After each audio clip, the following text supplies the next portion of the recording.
정봉재 정치쇼 1부 순서 들어가겠습니다. 오늘 뉴스 브리핑으로 시작합니다. 미디어오늘 정상근 기자님. 네, 안녕하십니까. 미디어오늘 정상근 기자입니다. 예. 자, 뉴스 브리핑 무슨 기사였나요? 네, 이병기 전 청와대 비서실장이 2015년 한일 위안부 합의 과정에 개입한 사실이 드러났다고 세계일보가 보도했습니다. 예, 이럴 줄 알았어요. 그렇죠. 예전에도 이런 의심들이 굉장히 많았었죠. 예. 내일이 한일 일본군 위안부 그러니까 성노예 관련된 이걸 뭐 국가 간의 합의라고 해야 될지는 잘 모르겠습니다만 합의 아니에요. 합의 문서 없습니다. 네, 합의 문서가 없으니까요. 각자 양국이 대언론 입장 발표한 거에 불과한 겁니다. 그렇습니다. 어쨌건 이 합의를 체결한 지 2주년이 되는 날이거든요. 2015년 그냥 뭐가 주년이에요, 그게. 그렇죠. 네, 12월 28일이었으니까요. 예. 그러니까 2년이 되는 날입니다. 예. 문재인 정부가 출범한 이후에 정부는 이 합의를 검증하는 태스크포스를 꾸려서 합의 과정을 조사를 해왔었는데요. 오늘 이 검증 결과를 발표를 할 것으로 예상이 됩니다. 그러니까 27일이니까 내일 모레에 앞서서 네, 오늘 아마 발표를 할 것 같은데요. 그리고 이때 합의한 내용 과정을 공개하라고 제야시민 사회시민운동 단체들이 검찰에 법원에 이게 고발을 했나 그랬을 거예요. 네네. 그래갖고 법원 1심에서는 공개해라. 네, 공개하라라고 나왔었죠. 그러니까 외교부에서 공개 못했다 그러면서 항소한 거 아니에요. 네, 뭐 그렇습니다. 그래서 그런 과정이 있어요 지금. 네, 외교부가 그때 얘기를 했던 거는 계속 그런 의혹이 불거졌었거든요. 그러니까 고위급 회담을 따로 한 거 아니냐. 이제 외교부끼리의 회담이 아니라 지금 이게 5종의 일단 아베 신조와 박근혜 정부의 핵심 관계자들이 그렇게 움직여서 했던 게 아니냐. 그래서 아베 신조 총리 쪽에서는 책사인 야치 쇼타로 국가안전보장국장이 나왔었다 뭐 이런 얘기까지 나왔었는데 양국의 국정원장들이 다 동원이 된 거네요. 그렇죠. 이제 이쪽에서는 사실상 이제 국정원장이 나온 셈인데 우리 쪽에서는 과연 누가 나갔냐 뭐 이렇게 의혹들이 계속 왔다 갔다 하는 와중에 외교부가 그때 어떻게 설명을 했냐면은 청와대 지시를 받고 한 것이 없다라는 설명을 했었어요. 네. 그런데 아마 오늘 발표될 내용을 세계일보가 먼저 입수를 한 것 같은데 이 내용에 따르면 한일 위안부 합의 과정에서 국장급 협상, 그러니까 외교부 간의 협상을 넘어서서 고위급 협상이 별도로 있었고, 이 고위급 협상에 이병기 전 청와대 비서실장이 참석을 했다라는 겁니다.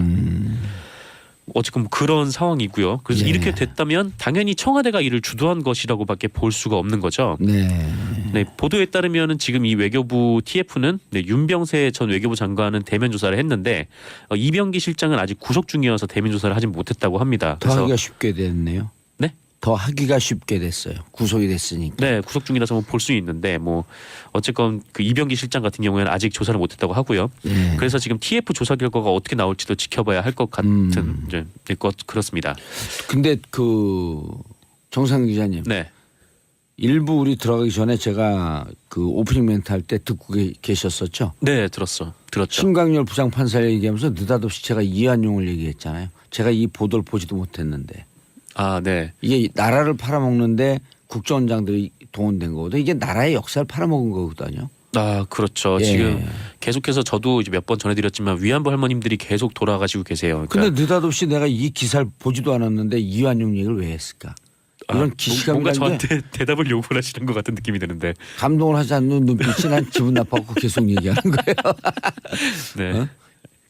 이 예지감이 놀랍지 않아요? 느닷없이 아니 신광열과 이완용 외교부 대신인가? 그 무슨 관계가 있어서 그 얘기를 했을까? 제가 얘기하고도 좀 민망했거든요. 아무런 연관이 없는데. 저는 지금 민망하네요. 다음 우리 작가분들 쓰는 것 좀 보세요. 다음 뉴스 전해주셔도 돼요. 하시네요. 안 웃겨요. 다음 뉴스 전해드릴까요? 네. 앞으로는 임신 중에도 육아휴직을 쓸 수 있게 됩니다. 고용노동부는 좋은 소식이네요. 네네. 고용노동부는 26일 여성 일자리 대책을 발표했는데요. 사실 임신 초기가 가장 유산 위험이 높다라고 하고요. 입덧도 심하게 나오는 상황이어서 많은 임산부들이 고통을 받고 있잖아요. 그래서 그런데 임신 초기 같은 경우에는 잘 티도 안 나고 하니까 기업에서 배려를 해주는 경우가 굉장히 드물다고 해요. 그래서 쉬지도 못하고 결국 임신한 후에 많은 여성들이 일자리를 떠날 수밖에 없고 그래서 또 경력 단절 문제로 이어지는 이런 상황이 있었는데 어제도 우리가 언니 뉴스 하면서 82년생 김지영 경단녀 얘기를 잠깐 나눴거든요. 네네. 예, 심각한 사회 문제죠. 네, 심각한 사회 문제죠. 예. 네, 이를 막기 위해서 정부가 2019년부터 그 임신 기간에도 예. 그 육아휴직을 최대 10개월까지 허용하기로 했습니다. 예. 그 다만 임신의 그 육아휴직의 기간이 상한 기간이 1년에서 1년 10개월로 늘어나는 건 아니고요. 예. 1년을 육아휴직을 쓸 수 있는데 그중에 최대 10개월까지 그 임신 기간 중에 사용할 수가 있다는 거죠. 그래서 예. 이 1년을 자신의 몸에 맞게 분배를 해서 육아휴직을 사용할 수 있다 이렇게 보시면 되고요. 좋은 뉴스네요. 네, 그렇죠. 아무래도 네, 임신 초기에 굉장히 좀 임산부들이 힘이 드니까. 그리고 네. 임신 초기 그 3개월에서부터 5개월 사이가 네. 제일 위험할 때요. 건강을 잘 관리해야 될 때. 네, 맞아요. 예. 그때가 가장 주의해야 할 때고 가장 주의해야 할 때죠. 유산율도 그때가 가장 높다고 그래서 그런 좀, 부정적 표현 쓰지 마세요. 네. 그냥 가장 조심하시면 됩니다. 네, 그렇게 하시면 조심하셔야죠. 돼요. 예. 네. 알겠습니다. 그리고 이와 예. 함께 그 2020년부터는 여성 노동자가 원하면 그 임신 전 기간에 걸쳐서 그 노동 시간을 2시간 단축할 수 있도록 했습니다. 지금은 이제 초기하고 말기 정도에 한해서 쓸 수가 있는데 이제 전 기간으로 그거를 확대를 하겠다는 거죠. 맞아요. 네, 그래서 초기 임산부 같은 경우에는 가장 어려운 게 러시아워 시간에 출근을 해야 되니까 그러네요. 이게 가장 문제가 되는데 조금 한두 시간만 늦게 출근해도 네네. 또 한두 시간만 일찍 퇴근해도 조금 여유 있게 갈 수가 있으니까. 1시간 일찍 늦게 출근하고 일찍 퇴근하면 또 러시아워 시간을 피할 수가 있으니까요. 네, 그렇죠. 예. 근데 또 뭐랄까 초기 임산부 같은 경우는 티도 안 나니까 뭐 자리를 예. 양보받거나 좀 그런 일도 거의 없죠. 예. 지금 뭐 그렇고요.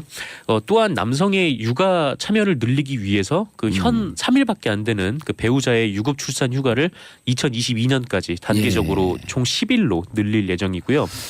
네, 육아휴직 급여도 상한액을 확대를 할 계획이라고 합니다. 예. 그래서 문재인 대통령은 이와 관련해서 그 6기 저출산 고령화위원회 출범 첫 간담회에 참석을 했는데요. 여기서 그 지난 정부를 통틀어 저출산 문제 해소를 위해서 200조 원의 재원을 들였는데 효과를 보지 못했다 이렇게 예. 말씀하시면서 가장 중요한 것은 결혼하고 출산하는 것이 네, 여성들의 삶 또는 여성들의 일을 억압하지 않도록 하는 것이다 이렇게 맞아요. 말씀하셨습니다. 그리고 이게 예산 들어가지 않는 거지만 우리 사회적으로 이런 합의를 좀 하면 좋을 것 같아요. 예를 들어 갖고 희망을 상징하는 꽃이 있을 거 아니에요? 무슨 예를 네. 들어 장미라고 치면은 네네.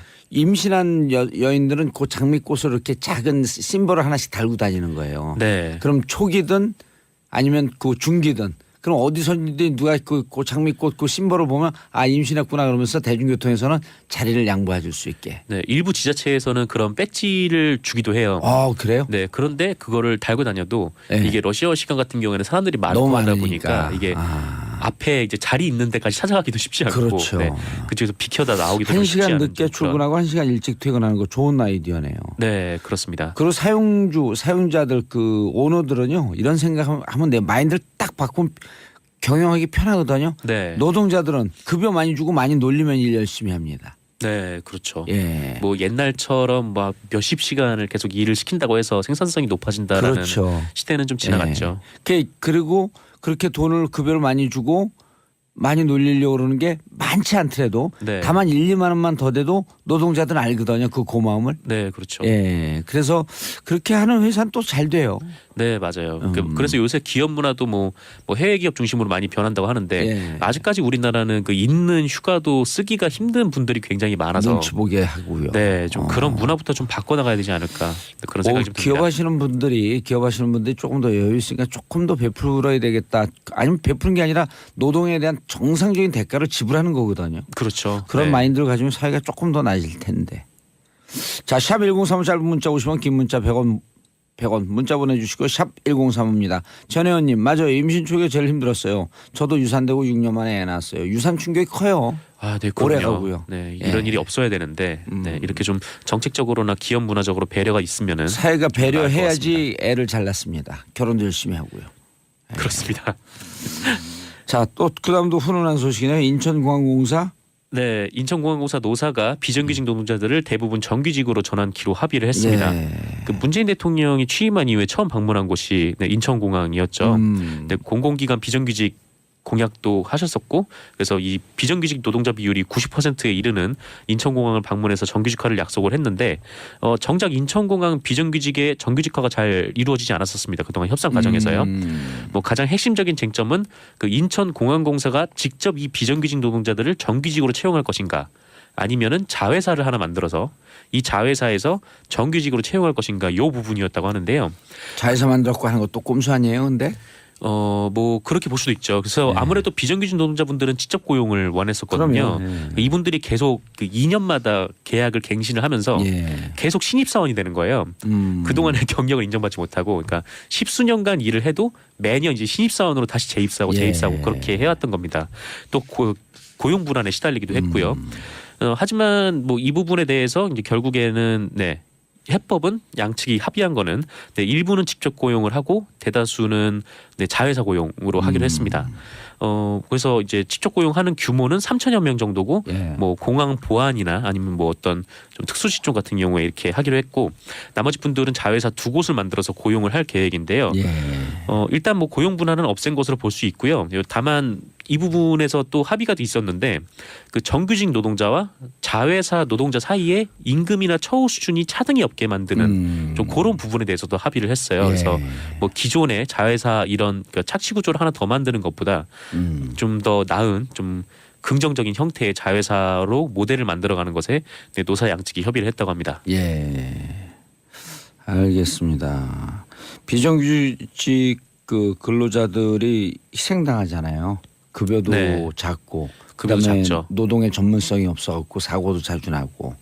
계속해서 2년마다 회사는 회사대로 손해고, 그다음에 그 노동자들은 노동자대로 또 급여도 작고 그러니까는 생활도 안정되지 않고.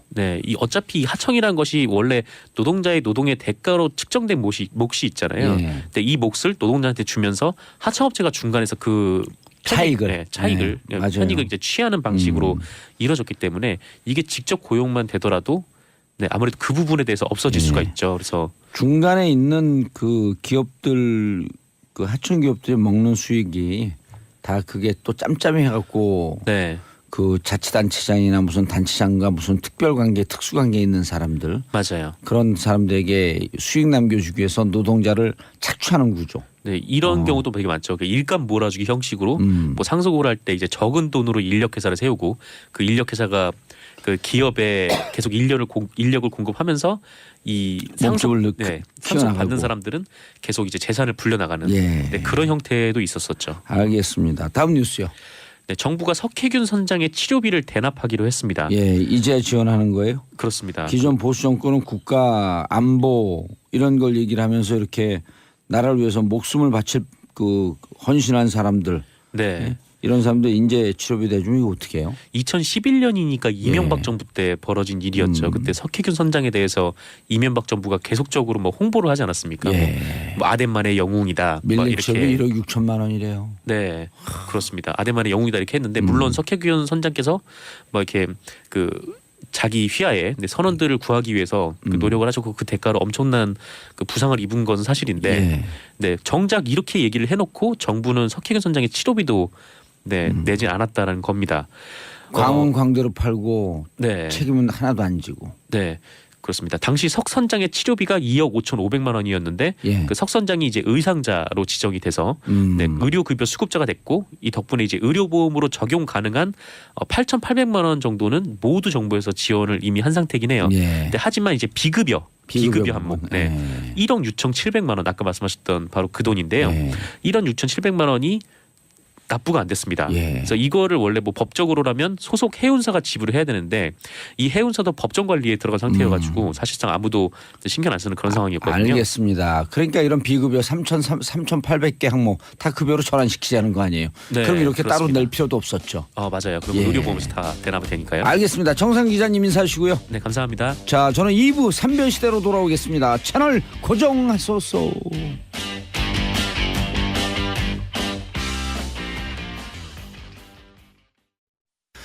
안녕하세요. 정봉재 정치쇼 2부 순서 송년 특집 2017년을 흔든 언니 뉴스 샵1035 짧은 문자 50원 긴 문자 100원.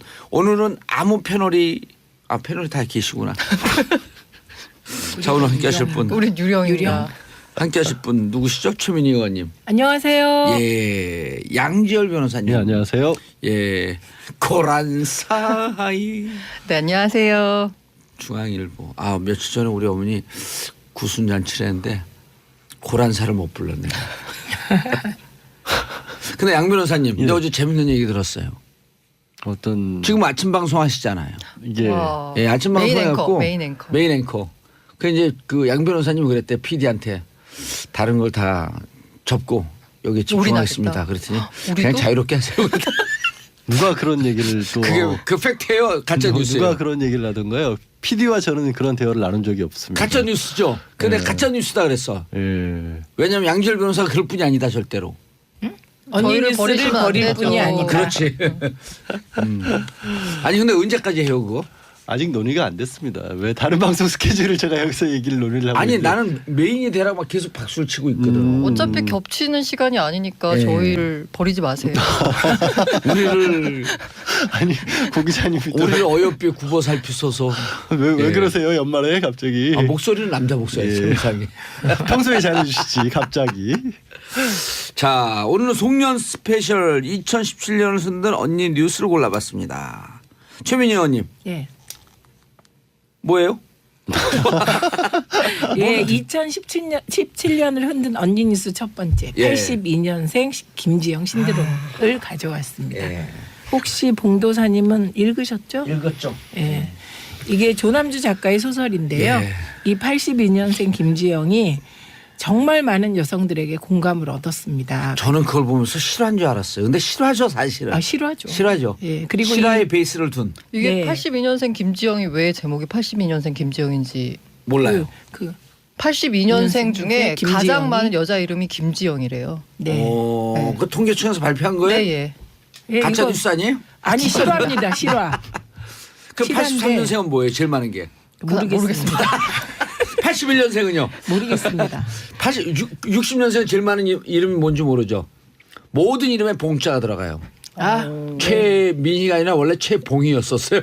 최봉이. 아, 네. 근데 이 조남주 작가가요. 원래 방송 이 구성 작가를 오래 해서 나중에 이제 소설 뒤에 보시면 거기에 통계 자료도 많이 나와 있습니다. 그 PD 수첩 작가였던 걸로 알고 네. 있는데. 아 PD 수첩 작가예요? 네. 네, 근데 이제 이 책이 노회찬 정의당 의원이 청와대 오찬 때 예. 이 책 얘기했고 대통령에게 선물한 거죠. 네, 예. 그다음에 그러면서 화제가 금태섭 됐죠. 의원이 더불어민주당 의원 300명에게 선물하면서 뭐 일단 유명해졌는데 그것 때문이라기보다는 읽어본 분들이 계속 권해서 50만 맞아요. 부가 팔린 베스트셀러가 됐는데 저는 이 책을 우리 딸이 읽으라 그래서 읽었습니다. 이거 꼭 읽어야 된다고. 엄마의 의식구조 전환이 필요하다고. 양 변호사님 책 보셨어요? 거짓말하면 안 되죠. 예. 저는 못 봤습니다. 예, 저는 책을 펼치면서부터 눈물이 나더라고. 책을 펼치면서부터. 그리고 지금 표정이. 처음에 그 약간 치매로부터 스토리가 시작이 되잖아요. 네, 네. 이게 어느 날 이게 그 실화일까? 그런데 여성들이 출산 이후에 오는 충격들이 있잖아요. 네, 예. 그런 게 좀 이해가 그런 기억이 떠올리니까 이해가 되더라고. 그래서 우리 양 언니처럼 안 읽으신 분을 위해서 줄거리 잠깐 줄거리를 아, 오늘 왜 소개해 드리도록 하겠습니다. 왜 저를 이렇게 계속 공격하시죠? 공격이 아니고 배려인데요. 네, 알겠습니다. 예. 그러니까 눈빛은 지금 레이저를 쐈어요. 봉도사님이 지금 말씀하셨듯이 어느 날 갑자기 34살 김지영 씨가 그 약간 빙의 현상을 보이는 겁니다. 예, 그래서 친정 어머니가 빙의한 것처럼 해서 친정 어머니가 할 수 있는 속마음을 털어놓는 거예요. 예, 그런 식으로 이상 증세가 나타나고 남편한테는 네. 남편이 사귀던 옛 애인의 모습으로 빙의를 하는 거예요.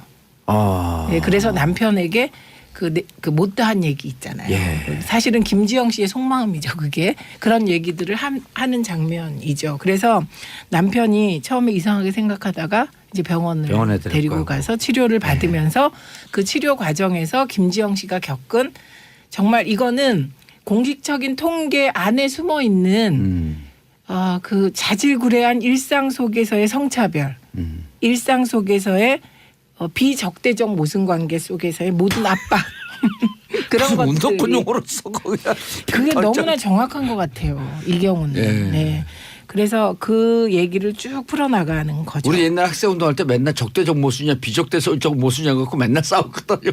네, 근데 이게 정말 어떤 부분에서 좀 막 살 떨리는 느낌이 드는 게 정말 우리가 겪은 모든 상황이 장면에 맞아요. 적나라하게 묘사가 돼 있죠. 그리고 저는 그 대목에서 또 가슴 아팠던 중에 하나가 낮에 그 애를 재우고 커피 1,500원짜리 커피를 사 먹는데 맘충. 그 지나가던 직장인들이 아유 팔자 좋다.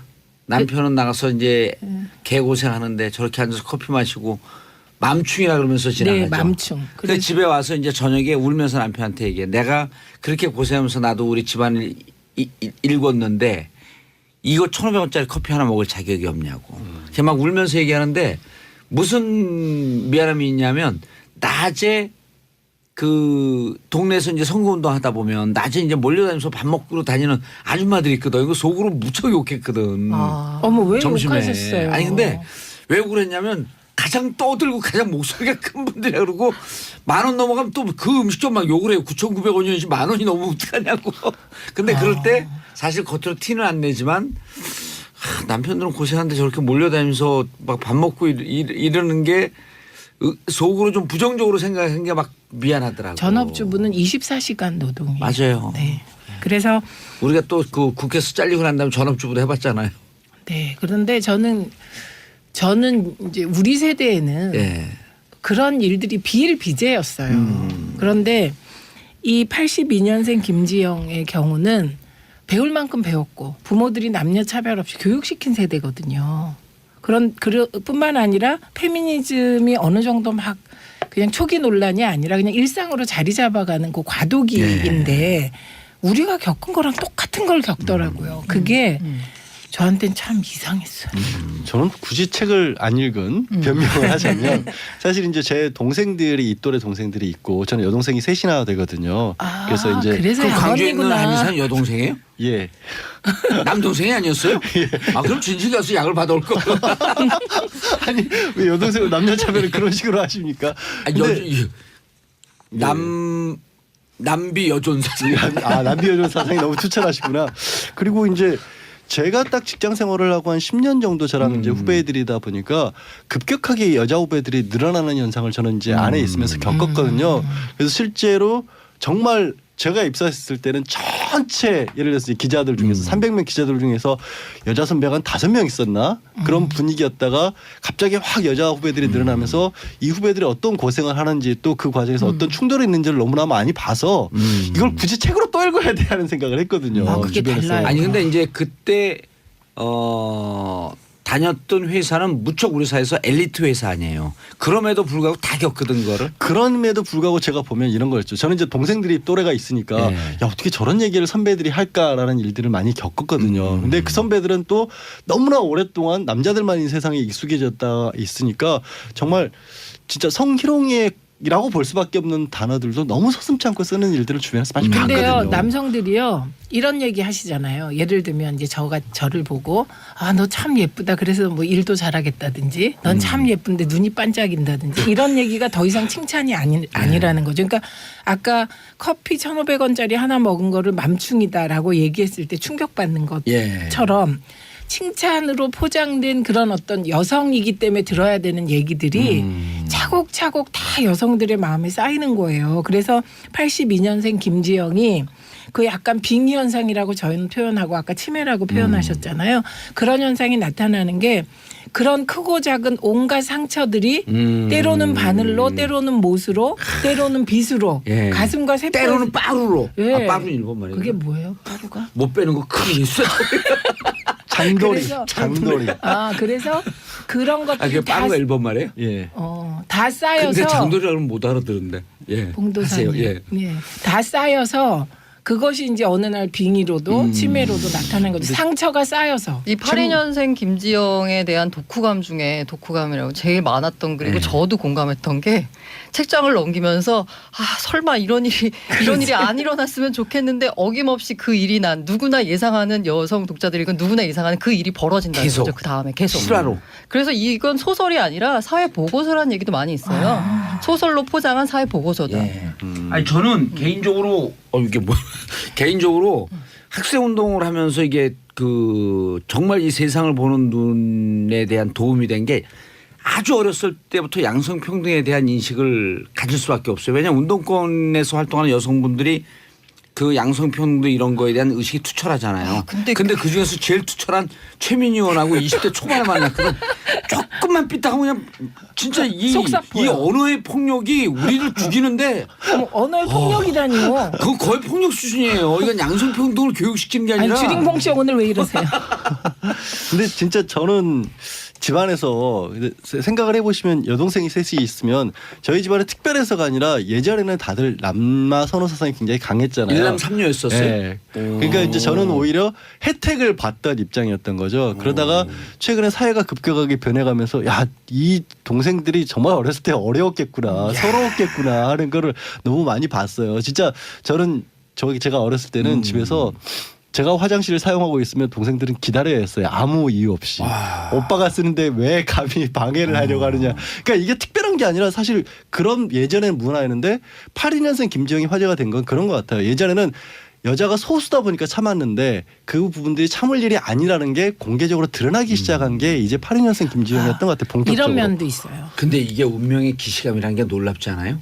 여동생 셋이 있는 집에서 언니 태어나서 뉴스. 언니 뉴스. 근데 야, 이건 우리 PD가 예지감이 있는 게 아니고 운명의 기시감이에요, 그냥. 너무 멋있는 말이에요. 이런 면이 있는 것 같아요. 그 우리 때의 선배들, 이제 그 해직 기자 선배들이나 뭐 언론계의 선배들은 여성에 대한 배려가 있었어요. 저 있었어요, 없었어요? 솔직히 얘기해 보세요. 있었어요, 이분도. 저는 빅이었죠, 빅. 네, 굉장히 그 젠틀맨이셨는데 그런데 기분이 좋아지는데, 별로. 82년생 김지영 세대는 여성 수가 많아지면서 여성과 남성이 직장에서 경쟁 관계가 시작되는 거잖아요. 그렇게 되면서 그런 과거에 남성 중심의 문화에서 우리 선배들이나 우리 세대가 여성을 배려하던 것도 거의 없어지는 거예요.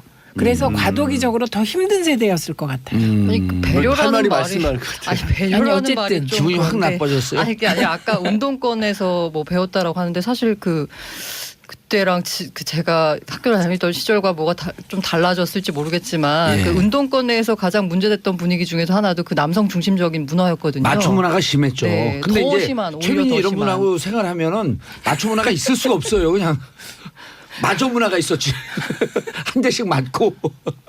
그래서 어쨌든 이게 의식적으로는 혹은 교육적으로는 혹은 정치적으로 올바른 거는 여성 평등이나 남자 평등을 얘기하면서 사실 일생활의 미시적인 부분에서는 그게 실천이 안 되고 의식적으로도 많이 바뀌지가 않고 있는 상황에서 벌어지는 충돌 모순이 지금 이렇게 소설 하나로 드러난 거라고 보고 있거든요. 예. 네. 그 제가 그 사실 몇 년생이에요? 근데 고란 기자님, 최란 기자를. 네.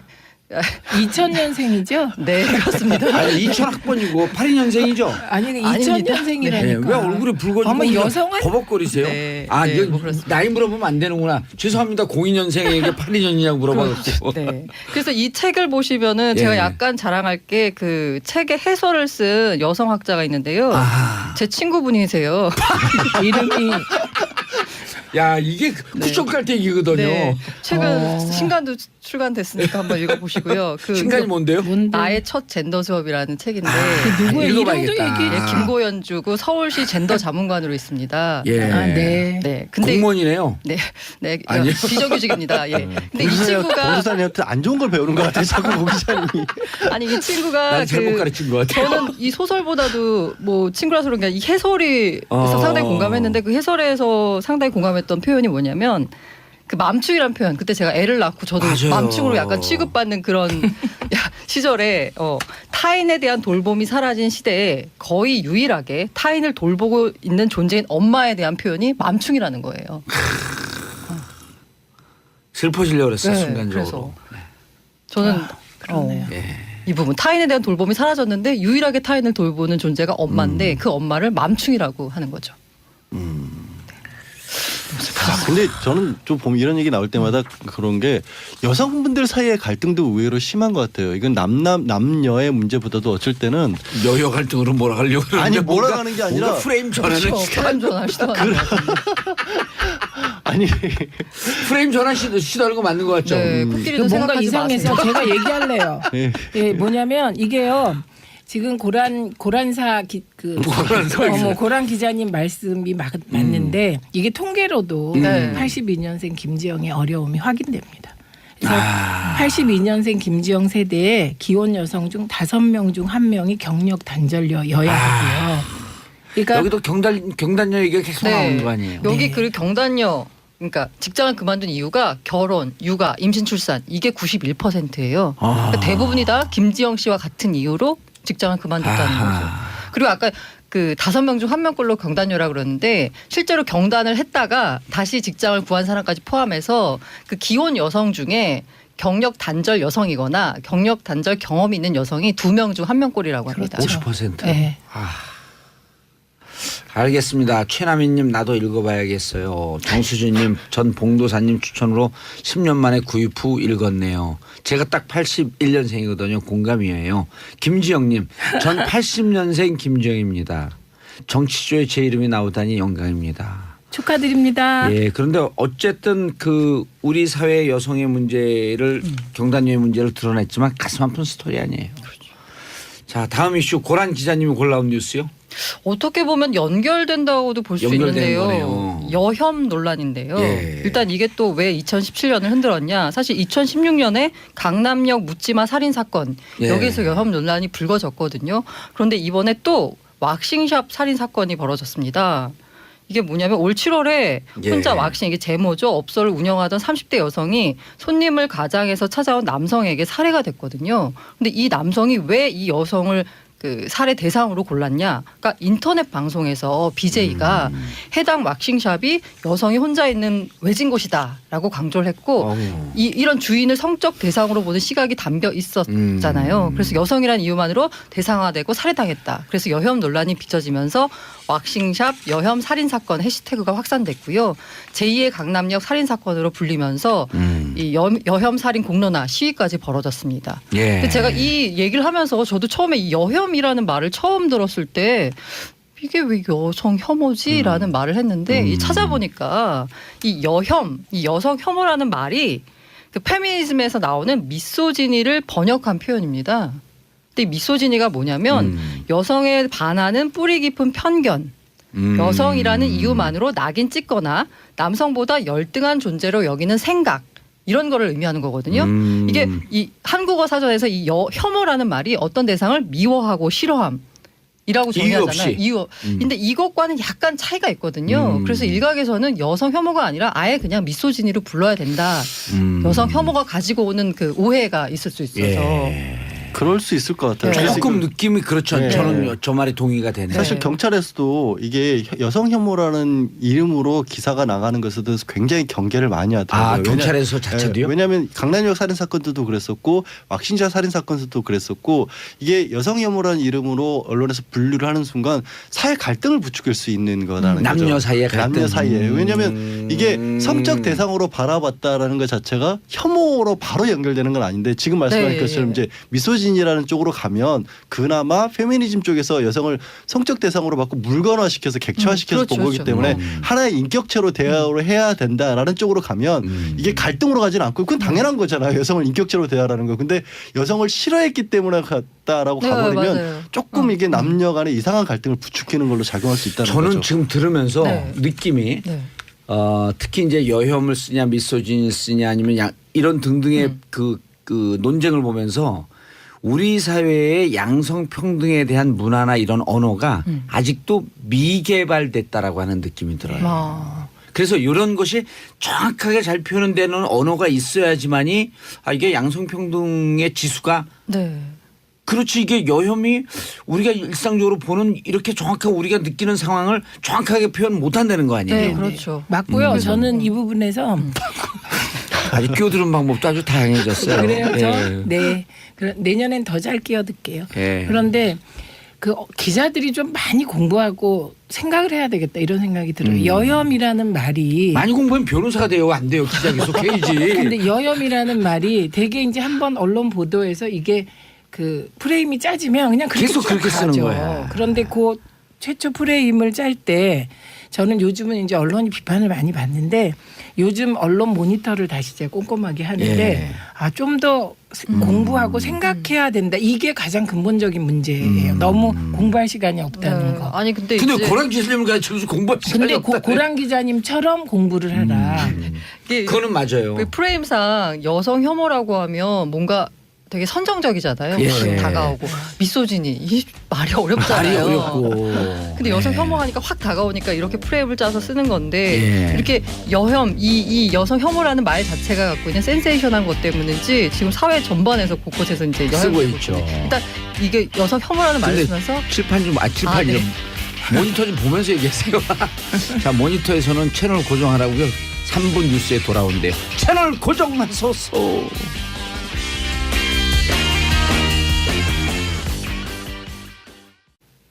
정봉재 정치쇼 3부 순서 들어가겠습니다. 여러분들께서는 지금 이 시간 대한민국의 여성들의 뉴스를 가장 잘 알고 있는 최민희 의원님, 양지열 변호사님, 고란 중앙일보 기자님과 함께하고 계십니다. 저는 이분들과 함께하는 언니 뉴스가 가장 자랑스럽습니다. 화요일에는. 수요일에는 이제 삼변시대를 하고요. 목요일에는 아빠들의 뉴스. 금요일은 UFC, 월요일은 최박장. 근데 각 매주 하는 것 자체 하나하나가 레전드예요. 네. 그래서 이제 일주일을 쭉 해보면 레전드 복수. 갑자기 근데요, 홍보 시간으로. 근데요. 예. 유아인의 에어박 네. 논란은 뭔가요? 그 에어박 게이트로까지 얘기가 되는데 그게 에어박 게이트 그렇죠. 아니 이게 이제 처음에 누가 유아인을 씹은 거죠. 네, 유아인이 그래서- 의미 있는 얘기와 사회적 발언을 많이 하니까 유아인은 냉장고를 열고 에어박을 봐도 의미 있는 얘기를 하지 않겠냐라고 하면서 비아냥거린 거예요. 그랬더니 에어박이 이제- 참 외롭겠구나. 그랬더니 유아인이 에어박으로 맞아봤음이라고 이제 농담을 했는데 예, 그게 이제 이게 커진 왜 거지. 여혐 논란으로 비화됐는지 잘 모르겠는데. 그래요? 여혐 예. 논란으로 갔어요? 비화되면서 갑자기 유아인이 그 설전이 오간 끝에 나는 페미니스트야 이러면서 난데없는 페미니스트 선언을 하면서 왜냐하면 유아인 씨가 어린 나이임에도 불구하고 네. 사회적 개념 그러니까 그 미닝아웃을 많이 해요. 글을 참 잘 쓰시더라고요. 예. 이 배우분이 이렇게 글을 잘 쓰시나 싶을 정도로. 아니 그리고 어머, 본인 그거는 배움이에요. 배움이에요, 배움. 죄송합니다. 네. 네. 근데 배움, 지금 배움에 발음 반성했어요. 잘못한 반성했어요. 배움인데요. 유한 씨가 했던 게 어느 정도는 약간은 공감이 가는 게 뭐가 있냐면 그 여성 페미니즘과 관련한 어떤 논란에서 남자들이 뭔가 말을 삐끗 잘못하는 순간 이렇게 찍힌다고 해야 될까요? 네. 그래서 사실은 어떻게 보면 제대로 된 논의가 못 이루어지고 있는 상황들이 맞아요. 있다라고 저는 봐요. 그러니까 공개적으로 쳐놓고 이런저런 얘기들을 막 해야 되는데 남자들이 생각하고 있는 것들이 잘못 표출이 되기도 하고 이 생각이 바로잡을 수 있는 생각일 때도 있잖아요. 근데 아예 꺼내는 순간부터 공격이 맞아요. 들어와서 공감. 논의 자체가 안 이루어지는 경우들도 격하게 공감. 왜냐하면 네. 저도 페미니스트예요. 근데 그렇게 주장하고 발언을 잘못하는데 토시 하나 때문에 네. 오해되는 상황이 될까봐 아예 이 논쟁에 저도 안 들어가요. 현명하다. 예. 지금 양절 변호사도 그런다는 거거든요. 이게 일종의 아까 프레임이라고 말씀드렸는데 이 여성 혐오라는 말 자체가 갖고 오는 이런 대결적 구도. 이것 때문에 뭔가 말씀하신 대로 뭔가 약간 잘못하면 특히 그 화자 말을 하는 사람이 남성일 경우에는 뭔가 잘못하는 경우에는 바로 이게 여혐으로 연결이 그렇죠. 되는. 또 오히려는 우호적 발언하고 지지하는 발언에도 너 뭐 가리려고 일부러 과장하는 거 아니야? 라는 시선까지 있어요. 네. 그렇기 때문에 불안해서 못 들어가는 거야. 그래서 어떻게 양절 변호사님 격하게 공감하시죠? 네, 그렇습니다. 네. 이게 우리 메가- 남자 만나봐. 이게 막 정의당까지 같이 해서 메갈 논란으로 뜨겁고 아, 막 네. 올해 유독 뜨거웠던 것 같아요. 왜 그랬을까요? 이게 아까 김지영 그 소설을 논란? 하면서 그 페미니즘이 부각이 되면서 그에 대한 반발로 오히려 여혐이 더 됐다고도 볼 수 있는데. 전 다른 각도로 생각해요. 그 양성평등으로 가는 성장통을 겪고 있는 것 같아요. 그렇죠. 예. 그렇게도 동의. 보고 예. 어떻게 보면은 남성들이 기존에 가졌던 그런 기득권이라고 해야 되나 일종의 어떤 권력이 지금 현재는 점점 이렇게 무너지고 있는. 무너지는 거잖아요. 잃는 게 아니죠. 정상으로 돌아가는 그렇죠. 거죠. 정상으로 돌아가는데 한 발을 제대로 하세요. 남성 입장에서는 내 거 뺏긴다라고 생각하잖아요. 원래 어느 그런 남성이 어디 있어요 이러면 요즘. 이제 또 남혐 논란이다. 아니 그걸 뺏긴다고 생각하는 사람이 어디 있어요. 원래 있어야 될 자리로 돌아간다고 생각하는 거지. 어머. 그리고 아슬아슬하다. 그리고 더군다나 이렇게 특히 이제 젊은 층에서 이게 네. 오히려 더 심한데 여기에는 전반적인 사회적인 청년 실업률의 증가 이것도 한 원인을 한다고 생각하는데요. 알겠습니다. 네, 생각합니다. 예. 아니 그래서 진짜 남자들 입장에서는요. 분명히 그 양성평등에 대한 공감대가 충분하고 페미니즘적 그 마인드가 있음에도 불구하고 자칫 잘못해서 말 토시 하나로 오해될까 봐 말하기가 무척 두려워요. 그래서 요게 이제 성장통을 겪고 누구든지 이렇게 자기 편안하게 찬성도 있고 반대도 있는 사회로 가줘야 돼요. 네. 양지열 변호사님 예, 꼽은 그래서 2017년 언니 뉴스. 오늘은 전반적으로 이런 어떤 흐름이 좀 있는 것 같아요. 예. 제가 가져온 것은 타임지가 시사주간 타임지가 올해의 인물을 꼭 연말에 뽑지 않습니까? 예. 근데 올해 꼽힌 타임지의 인물들은 불특정 다수의 피해 여성들입니다. 성폭력의 피해를 입었다라고 주장하는 여성들이 벌였던 미투 운동이죠. 원래 시작은 한 2007년경부터 시작했는데 네. 사실 오래됐네요. 오래됐는데 지난해 10월경에 이제 유명인들이 거론이 되면서 급속도로 얘기가 터진 거죠. 이뭐 헐리우드의 건물 제작자는 허비 와인스타인이 굉장히 많은 여배우들에게 몹쓸 짓을 했다라는 것을 여배우들이 뭐 앞장서서 폭로를 했고요. 대표적인 인물이 이제 알리사 밀라노가 자기 트위터에서 나도 당했다 하면서 이제 샵 미투라는 어떤 나도 당했다 미투라는 거를 해서 글을 올려보자라고 했더니 갑자기 정말 하룻밤 사이에 관련 글이 1200만 건이 올라오는 일이 있었고 뭐 애슐리 주드, 안젤리나 졸리, 기네스 펠트로 상상도 못할 그러네요. 여성들이 이런 일을 겪었다는 게 알려지면서 글자 그대로 한 80여 개국에서 정말 많은 사람들이 동참을 했던 거죠. 예. 이게 우리는 촛불을 들어서 이 대한민국 사회 혁명을 가져왔잖아요. 소리 없는. 근데 이 미투 운동이 어찌 보면 촛불로 깜짝 놀라서 이 지구의 축을 움직여 놓은 것 같아. 사실 우리가 무관할까? 아니요 지구의 축을 움직였다라고도 할 수 있는 게 이 파장이 어느 정도였냐면 뭐 배우들로 치면 이분들이 연관됐다는 게 저도 참 황당하긴 해서 놀라긴 했는데 케빈 스페이시나 더스틴 호프만 같이 정말 많은 사랑을 받았던 남자 배우들이 연관이 됐었고요. 세계 정치권을 그야말로 흔들어놨죠. 알라바마에서는 공화당 텃밭인데 예. 이 보궐선거에서 공화당 후보가 결국 떨어졌고 영국에서는 국방장관 사임했습니다. 그리고 실제 부총리도 자리에서 물러났어요. 스스로 목숨을 끊는 정치인들도 많이 있었습니다. 아, 자기가 이런 성추행의 일들이 가해자였다. 가해자였다는 게 알려지면서 그래서 미국 같은 경우에는 먼저 시작을 했던 영화나 엔터테인먼트 사회에서 이제 평등 개선 위원회도 만들어졌고요. 스웨덴 같은 경우 스웨덴이 정말 세계적으로도 성적으로 해방된 곳이라고 알려졌는데도 불구하고 아직도 부족했구나라는 걸 반성하는 의미에서 성폭력에 관한 어떤 처벌 내지는 기소를 그 완화하는 법률 개정안도 만들어지기 시작했습니다. 진짜 세계의 지축이 흔들린 거예요. 근데 우리 영화계에도 요 얘기가 잠깐 나왔다가 사라진 것 같아요. 아, 저는 이것과 직접적인 연관은 없지만 그래서 장자연 사건을 네. 재조사하기로 검토했다라고 했잖아요. 네. 그 실시간 검색 1위에 올랐더라고요. 예. 검찰이 검찰이 잘못된 수사 부분에 있어서 과거사위원회에서요? 과거사위원회에서 이 부분도 장자연 사건도 재조명을 하기로 했고요. 그거 말고는 솔직히 저는 재조명이에요? 재수사 하기로 네. 했고요. 장자연 우리는 사건은요 사실은 벌거숭이 임금이거든요. 네. 모든 사람은 다 알아요. 다만 그 가해자만 아니오라고 하고 있는 거거든. 그거 뻔한 거 아니에요? 근데 전 그래서 오늘 장자연 사건은 수사를 하기로 한 건 굉장히 잘한 결정인데 우리나라에서도 물론 뭐 한샘이라든가 네. 일부 기업에서 뭐 이런 일이 있으면서 게시판 같은 데를 통해서 여성들이 비슷한 피해 사례들을 증언하는 일들이 있었는데 저는 우리나라에서는 많이 일어날 수 없었다라는 걸 보는 게 성희롱에 대해서는 법적으로 딱히 어떤 처벌이라든가 아니면 손해배상이나 이런 부분들이 제도가 완비가 안 돼 있기 때문에 들고 나올 수 있는 환경이 아직 안 되는 것 같아요. 직접적인 성폭력의 정도 뭐 성추행이나 성폭행이 당했다라고 한다면 당연히 형사처벌 대상이 되지만 그 전 단계에 대해서는 딱히 해결책이 아직도 없거든요. 그래서 이 미투 운동이 우리나라에서는 본격적으로 확산은 저는 사실 안 됐다고 보는 입장이에요. 맞습니다. 미투 운동 확산돼야 될 것 같은데요. 근데 이게 이제 우리의 전통적인 문화나 뭐 예.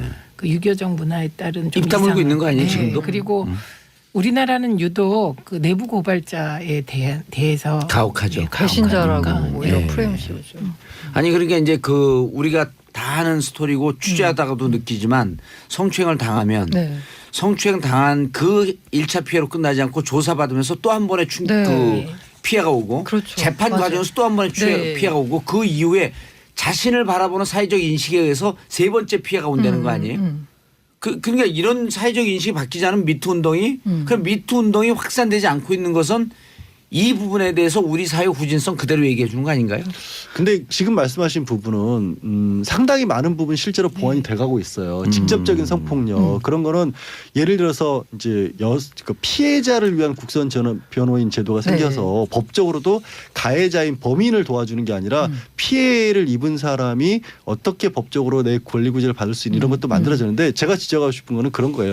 직장 내에서 벌어지는 성적인 희롱이나 이런 부분에 대해서는 구제책이 없어요. 그러니까 단적인 예로 그렇게 막 계속해서 조직적으로 반복적으로 이루어지면 뭐 미국과 같은 경우에는 대표적으로 징벌적 손해배상이 대상이 되거든요. 예. 그래서 회사에서 그런 일을 하는 건 회사 문 닫을 일이기 때문에 정말로 간부들이나 운영하는 사람들도 조심하는데 아직 우리나라에서는 이게 민사상 손해배상도 안 되고 성희롱 단계에서 형사처벌 대상도 안 되니까 문제를 들고 나온 사람만 손해를 보는 구조가 여전히 유지가 되고 있거든요. 알겠습니다. 우리가 오늘 짚을게요. 올 한 해 특히 이 언니 뉴스에서 짚어야 될 정리해 줄 게 많기 때문에 속도를 붙이겠습니다. 네. 이제는 터보로 가겠습니다. 2017년을 흔든 언니 뉴스 네 번째 예. 바람 생리대 파동입니다. 지금 생리대라는 단어가 이렇게 사회적인 이슈의 중심에 섰다는 것 자체가 사회 변화를 말해주는 것이긴 한데요. 지난 3월에 여성환경연대가 강원대학교 연구팀하고 실험을 진행했는데요. 일회용 생리대 10종에서 총 휘발성 유기화합물, 그러니까 TVOC라는 것이래요. 근데 이게 발암물질인데 이게 방출됐다고 발표했습니다. 이 발암물질은 피부에 접촉될 경우 신경계 장애를 일으킬 수 있다고까지 전해졌고요. 이게 가장 많이 검출된 생리대가 뭐 릴리안이었죠. 그래서 그때 릴리안 사용자들이 부작용으로 생리불순이나 생리통이나 등등을 많이 호소하는 게시글이 잇따랐는데요. 이후 식약처가 5개 생리대 제조업체에 대한 현장 조사를 시행했고요. 매달 7일간 하루에 7.5개씩 평생 사용해도 인체에 해롭지 않다 이렇게 결과를 내놔서 무리를 아무도 못 증폭시켰습니다. 예. 아무도 안 믿었어요. 그래서 식약처를 믿을 수 없다 이런 논란이 일었고요. 그래서 이 논란은 지금까지도 진행 중입니다. 근데 그 특히 엄청난 충격으로 그 다가온 거 아니에요? 이게 그 남성분들은 모르시지만 여성분들은 정말 거의 한 반평생을 반평생. 예. 함께하는 물건인데 저는 이게 위험할 거라는 생각을 사실 한 번도 해본 적이 없었거든요. 근데 이걸 보고서 정말 굉장히 좀 충격적이었습니다. 그래서 그 면생리대 쓰는 게 저는 그 뭐 좋긴 하지만 약간 환경을 우리가 뭐 더럽히지 말자라는 예. 차원에서 쓴다고 생각했는데 이제는 내 몸에 좋은 걸 쓰자라는 개념으로 바뀌어서 요 기사를 우리가 다뤘을 때 제가 그때 이제 네, 무슨 예. 말씀을 드렸냐면 지금 느껴보면 어른들은 오히려 이제 이 여러 가지로 사회에 대한 인식이 있어서 가리는 게 많은데 중고생 여학생들은 막 또 발랄하니까 자기들끼리 얘기하잖아요. 네. 그쪽에서 사실은 얘기가 2, 3년 전에 먼저 퍼졌어요. 그래서 우리 딸이 중학교 2학년, 1학년, 2학년 딸이 무슨 생리대 쓰면 더 안 좋아진다라고 하는 걸 자기들이 브랜드를 딱딱딱 알고 있더라고. 그래서 내가 우리 그 딸이 네. 광우병 세대거든요. 광우병 때 초등학교 1학년, 2학년이에요. 촛불소녀. 촛불소녀지. 그래갖고 너무 그런 데 많이 데리고 다녔고 좀 이렇게 불필요하게 저항적이 됐나 해서 내가 야단을 쳤거든요. 어머 그걸 아빠 왜 그러세요? 너는 그런 데 갖고 좀 선동 좀 하지 마라. 근데 아니 그게 아니라 싫어라 그러면서 쭉 얘기를 하는데 친구들이 왔어요. 생일날. 네. 애들 다 똑같은 얘기를 하는데 2학년 아이들이니까 어른들한테 그런 얘기하는 게 별로 부끄럽지가 않은 거예요. 막 얘기를 하는데 6명이서 그래서 그런가? 우리 딸은 이제 좀 과장이 심하니까 어머, 앞을 근데 닮아갖고 저 삭제입니다 이거. 네, 따님의 근데 인격권을 아니 실제 보호하기 과장이 좀 위한. 심해요. 어머. 아니 싫어해요. 아들도 과장이 심하고 그래서 일단 걸러 들어야 돼요. 다. 어머 아빠 닮았다. 얼마나 더 엄마 닮았죠. 아니 근데 그 이후에 생리대 문제가 났을 때 걔들 얘기가 다 사실이었던 거예요. 그 저기 이 대목에서 저만 혹시 모르겠었네요. 중고등학교 학생들이 배우는 교과서나 내용 보신 적 있어요? 아니, 그 본적 차원이 없어요. 우리 때하고 완전히 달라요. 그렇다고 그랬죠. 예, 윤리와 사상 같은 거 우리는 네. 제목만 쭉 훑고 넘어갔잖아요. 네. 지금 완전히 고대 사상가들부터 쭉 훑고 내용까지 토론하고 넘어가기 때문에 다른 세대라는 점 말씀드리고요. 예. 그러니까 이게 촛불 소녀나 예. 그리고 따님 비하는 그만해 주셨으면 좋겠어요. 아니, 그 지금 캐나다 가서 못 들어요. 그런데 근데 말씀하신 예. 걸 들으면 저는 이제 답답한 게 뭐냐면 아이들이 몸으로 그걸 느끼고 대중적으로 어떤 확산이 돼서 어느 정도 됐을 만큼 실제로는 경험적으로는 그런 답이 나와 있는데 예. 근데 정보는 과학적으로 실험을 했다고 맞아요. 하면 이런 것들은 항상 답이 안 나와요. 그럼 법적으로도 질질 끌다가 유야무야 되고. 법적으로도 이걸 누군가 소송을 통해서 밝혀낸다는 게 현재 상황에서는 도저히 불가능한데 그러다가 어떤 일이 터지죠? 결국 가습기 살균제 같은 일이 그래서 맞아요. 터지거든요. 네. 그러니까 생리대 자체가 그렇다는 게 아니라 그러면 이거가 아직까지도 해결이 안 되고 있는 거예요. 그래서 빨리 지금으로서. 국회에서 집단 소송제 이런 것도 만들고 그래야 돼요. 뭐 그런 것도 만들기도 해야 되고요. 제발 좀 몸과 관련된 안전장치에 있어서는 좀 왜 그게 안 되죠 아직까지도? 최민희 의원님, 네. 근데 저는 그 정말 이게 이럴 때 우리 양지열 변호사님이 아주 중요한 지적을 했는데 저는 국회의원을 우리가 혹시 현직에 복귀했더라도 국회의원 하면서 방송 진행을 계속 하는 게 좋을 것 같아요. 왜냐하면 세상과 직접적인 소통하는 이게 창구가 돼요, 채널이. 그거 맞고요. 국회에 있으면 여의도에만 딱 갇혀 있잖아요. 우리 예. 맞아요. 국회의원들이 현역이 이렇게 겸직할 수 있는 법을 만들면 안 될까? 이게 아니 뭔가 그 거기 사전 정지 작업 전문용어로 예, 근데 입법하시는 어쨌든 건가요? 뭔가 프레임의 전환을 어쨌든 정부와 국회도 가만히 있지 네. 않았습니다. 그래서 대책을 내놓았는데요. 예. 식품의약품안전처에서는 생리대 용기나 포장에 들어가는 모든 성분을 기재하도록 하겠다. 예, 그렇게 해서 이게 전성분 표시제라고 예. 하는데요. 전성분 표시제를 시행하겠다고 밝혔고요. 요게 들어가 있는 약사법 일부 개정 법률안이 국회를 통과했습니다. 근데 이 전성분 표시제로 생리대의 안전성 문제가 해결되겠느냐? 이것도 이제 논란거리입니다. 여자들이 반평생을 몸에 그 지니고 사는 거기 때문에 정말 이 부분에 대해서는 사회적 인식이 확 바뀌어야 될 것 같아요. 네. 예, 알겠습니다. 다음 끊이지 않는 데이트 폭력, 우리가 데이트 폭력이라는 표현 쓰지 말자 그러지 않았나요? 그렇죠. 예. 이게 뭐라 그냥 그러죠? 폭력이죠, 폭력. 예. 끊이지 않는 폭력 during 데이트. 데이트하지. 이게 일단 화제가 된 게 확실히 이제 사람들이 이 영상을 보면은 공분하게 되잖아요. 예. 이게 그 약수동에서 술 취한 남성이 헤어진 여자친구를 찾아가 주먹과 발로 마구 때려서 치아를 6개 손상시킨 사건이 그걸 너무 목격하는 사람이 많았던 거예요. 아마 몰래 벌어지는 데이트 폭력 훨씬 많을 텐데. CCTV에도 다 찍힌 거 그렇죠. 아니에요. 그리고 이 주민들이 말리니까 시민들이 인근에 세우던 트럭을 몰고 돌진하는 사건이 벌어졌죠. 이게 이제 동영상이 공개되면서 이렇게 파장이 커졌던 건데. 폭력과 충동 조절 장애와 그 네. 주폭이 다 섞인 케이스예요. 그래서 재판에서 2년 실형을 선고받았거든요. 예. 그래서 제가 지금 생각하기에는 2년밖에 안 줬나 싶은데 오히려 나갖고 또 그러면 어떻게 해요? 오히려 이 가해자는 이게 너무 많다라고 불복을 하고 항소장을 제출한 상태입니다. 지금 현재로서는. 그러면서 이제 다시 데이트 폭력이 화제가 됐는데요. 예. 지난 말씀하셨던 대로 봉도사님이 우리가 이거 데이트 폭력이라는 말을 쓰지 말자. 왜냐하면 데이트 폭력하니까 미화돼요. 예. 폭력의 사랑 싸움 같은 느낌. 그렇죠. 예. 이게 사적인 그 뭔가의 분쟁에 공권이 개입하는 듯한 느낌을 주거든요. 맞아요. 근데 그렇게 취급해서는 안 된다는 얘 거죠. 가정폭력에도 막 때리고 있는데 아빠가 애를 때리고 있는데 그거 때리지 말라고 그러면 집안일이니까 신경 쓰지 마세요. 부인을 네. 때리고 있는데 이러면 안 되는 거 아니에요. 이제는. 폭력은 공개돼야 되는 건데. 네. 그래서 이 데이트 폭력 수치가 얼마나 심각하냐면 올해 8월, 2014년부터 올해 8월까지 경찰이 검거한 데이트 폭력 피해자가 2만 9천여 명입니다. 그런데 2014년에 한 6,600명 정도 됐거든요. 근데 올해 8월 기준으로 이미 6,900명입니다. 이런 추세라면 올해 검거 인원이 10,000명이 넘을 듯한 추세고요. 이렇게 해서 사망한 사람이 매년 평균 한 47명인데요. 그렇게 따지면 한 뭐 5일에 한 번꼴로 이렇게 예. 데이트 폭력 때문에 죽는 일이 벌어지는 거죠.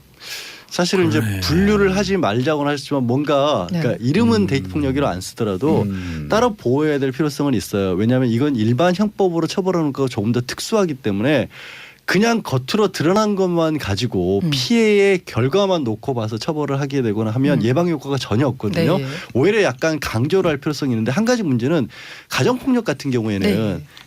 결혼한 부부 사이에 일어난 거라서 약간 뭐 특별하게 처우를 합니다. 경찰관이 격리 조치도 한다거나 보호소를 제공을 한다거나. 그런데 결혼을 하지 않은 상태에서의 데이트 폭력은 이도저도 아무것도 아닌 거예요. 현재로서. 그러니까 그냥 일반 형법만 적용을 하다 네. 보니까 한계가 너무 많은 겁니다. 근데 사실 남녀 사이에서 그런 정도의 폭행까지 겉으로 드러날 정도면 그 안에 그 전에 더 많은 일들이 있었을 가능성이 있거든요. 그래서 저는 이거는 이름은 뭐라고 붙이든지 간에 분류를 조금 좀할 분류를 필요가 있다. 해서 아. 좀 아니면 가정폭력의 범위를 아주 넓히다든가 해서 사법적으로 뭔가 처리를 해야 된다고 봐요. 그래서 실제로 그 표창원 의원이 발의한 법안이 있는데 관련해 가지고 이 말씀하신 대로 피해자 보호에 초점을 둬서 격리 조치라든가 뭐 그 어떤 일이 벌어졌을 때는 신고 체계를 구축해야 된다든가 뭐 신변 안전 조치 이런 부분에 초점을 둬서 하고 있고요. 아까 말씀하신 대로 오히려 더 강조해야 된다고 하는데 이 데이트 폭력이라 그래서 이게 남의 애정 싸움에 간섭 개입하는 거 아니냐라는 식으로 하는 우리 경찰이나 검찰의 일단 시선 이게 문제라고 하는데요. 예. 지금 있는 법으로도 엄중하게 처벌할 수 있는데 오히려 데이트 폭력이라고 해서 더 약하게 뭔가 사정이 있었겠거니 하고 봐주는 듯한 그 수사기관의 태도에 문제가 있다라는 네. 지적이 현장에서는요 수사기관들이 곤욕스러운 부분이 굉장히 많아요. 개입한 이후에 좀 피해자가 돌변하는 경우들도 실제로 있거든요. 알겠습니다. 그러니까 그런 것들을 더 강력하게 법이 만들어야 자, 하는 거예요. 샵1035 문자 보내주시고요. 마지막 임신 중절제 폐지 청원. 예. 양지열 변호사님이 가져온 뉴스죠. 아 저희도 이 시간에서도 많이 다뤘어요. 네. 그러니까 용어 자체도 낙태가 아니라 임신이 중절로 해야 되고 여성에게만 책임을 묻는다는 측면이 굉장히 문제다. 그 조국 민족수업 같은 경우에도 한 3가지 정도 이유를 들어가면서 예. 이게 법적으로 해결해야 될 것이다라고 봤고 현재 헌법재판소에서도 이걸 이제 위헌 여부를 다시 심판에 들어갔거든요. 이미 7년 전에는 이미 4년 전에는 합헌이라고 4년 전에. 봤었습니다. 예. 이게 최종적으로 마지막까지는 합헌이었는데 헌법재판소 구성도 많이 바뀌었기 때문에 예. 어떤 결론이 나올지는 두고 봐야 되는데 문제는 또 이제 거기에 대한 반대의 목소리도 높아지고 있어요. 현재까지 헌법재판소 그 헌법재판 구성원들이 5명은 위원회 뜻을 표했고 3명은 유보. 그다음에 헌재 소장 되시는 분은 검토해보겠다. 검토해보고 사실상 이제 반대쪽이나 가까우신 사실상 걸로 반대쪽. 보여요. 그러면은 이제 6대 3이 되면 6대 4가 되면 바뀔 이제 예. 가능성이 있는데 6대 3이죠? 6대 4가 6대 3. 예. 바뀔 가능성이 있는 거죠. 바뀔성이 있는데 종교 단체를 그렇죠. 중심으로 해서 예. 또 반대 여론도 만만치 않습니다. 이건. 그리고 그 네덜란드의 경우가 예. 청소년의 어떤 성교육을 확실하게 하면서 이게 임신 중절이 맞아요. 뭐 합법이다 뭐 비합법이다 이거보다는 오히려 그 전에 성교육을 맞아요. 잘 시키는 게 더 중요하다. 교육부에서 성교육에 대한 필요성을 좀 더 강조할 필요가 있겠다. 알겠습니다. 올해 2017년을 흔든 언예 뉴스 다 뭐씩 얘기했던 거지만 또 새삼 정리하니까 가슴에 쏙쏙 와닿아요. 머리에 팍팍 꽂히고요. 자, 3분 인사하시고요. 예, 고맙습니다. 감사합니다. 자, 신년에 다시 뵙는 거죠? 네. 왜 특히 새해 복 안 많이 좋은 받으세요. 사람? 정리가 우리를 잘 버리지 되니까. 말고. 예, 알겠습니다. 자, 저는 존 레논의 우먼 듣고 광고 듣고 4부 돌아오겠습니다. 채널 고정하소서 존 레논의 우먼입니다.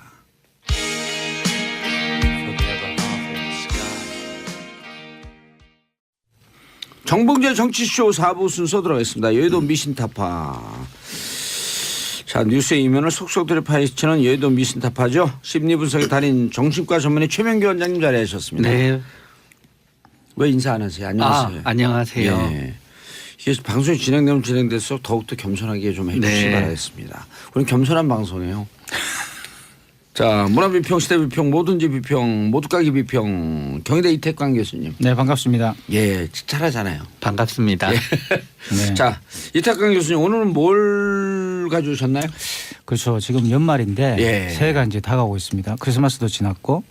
그런데 요즘에 그 20, 30대들의 새해 소망이 퇴사라고 합니다. 그러니까 회사를 퇴사? 나가는 것. 그러니까 뭐 취업을 해도 그죠?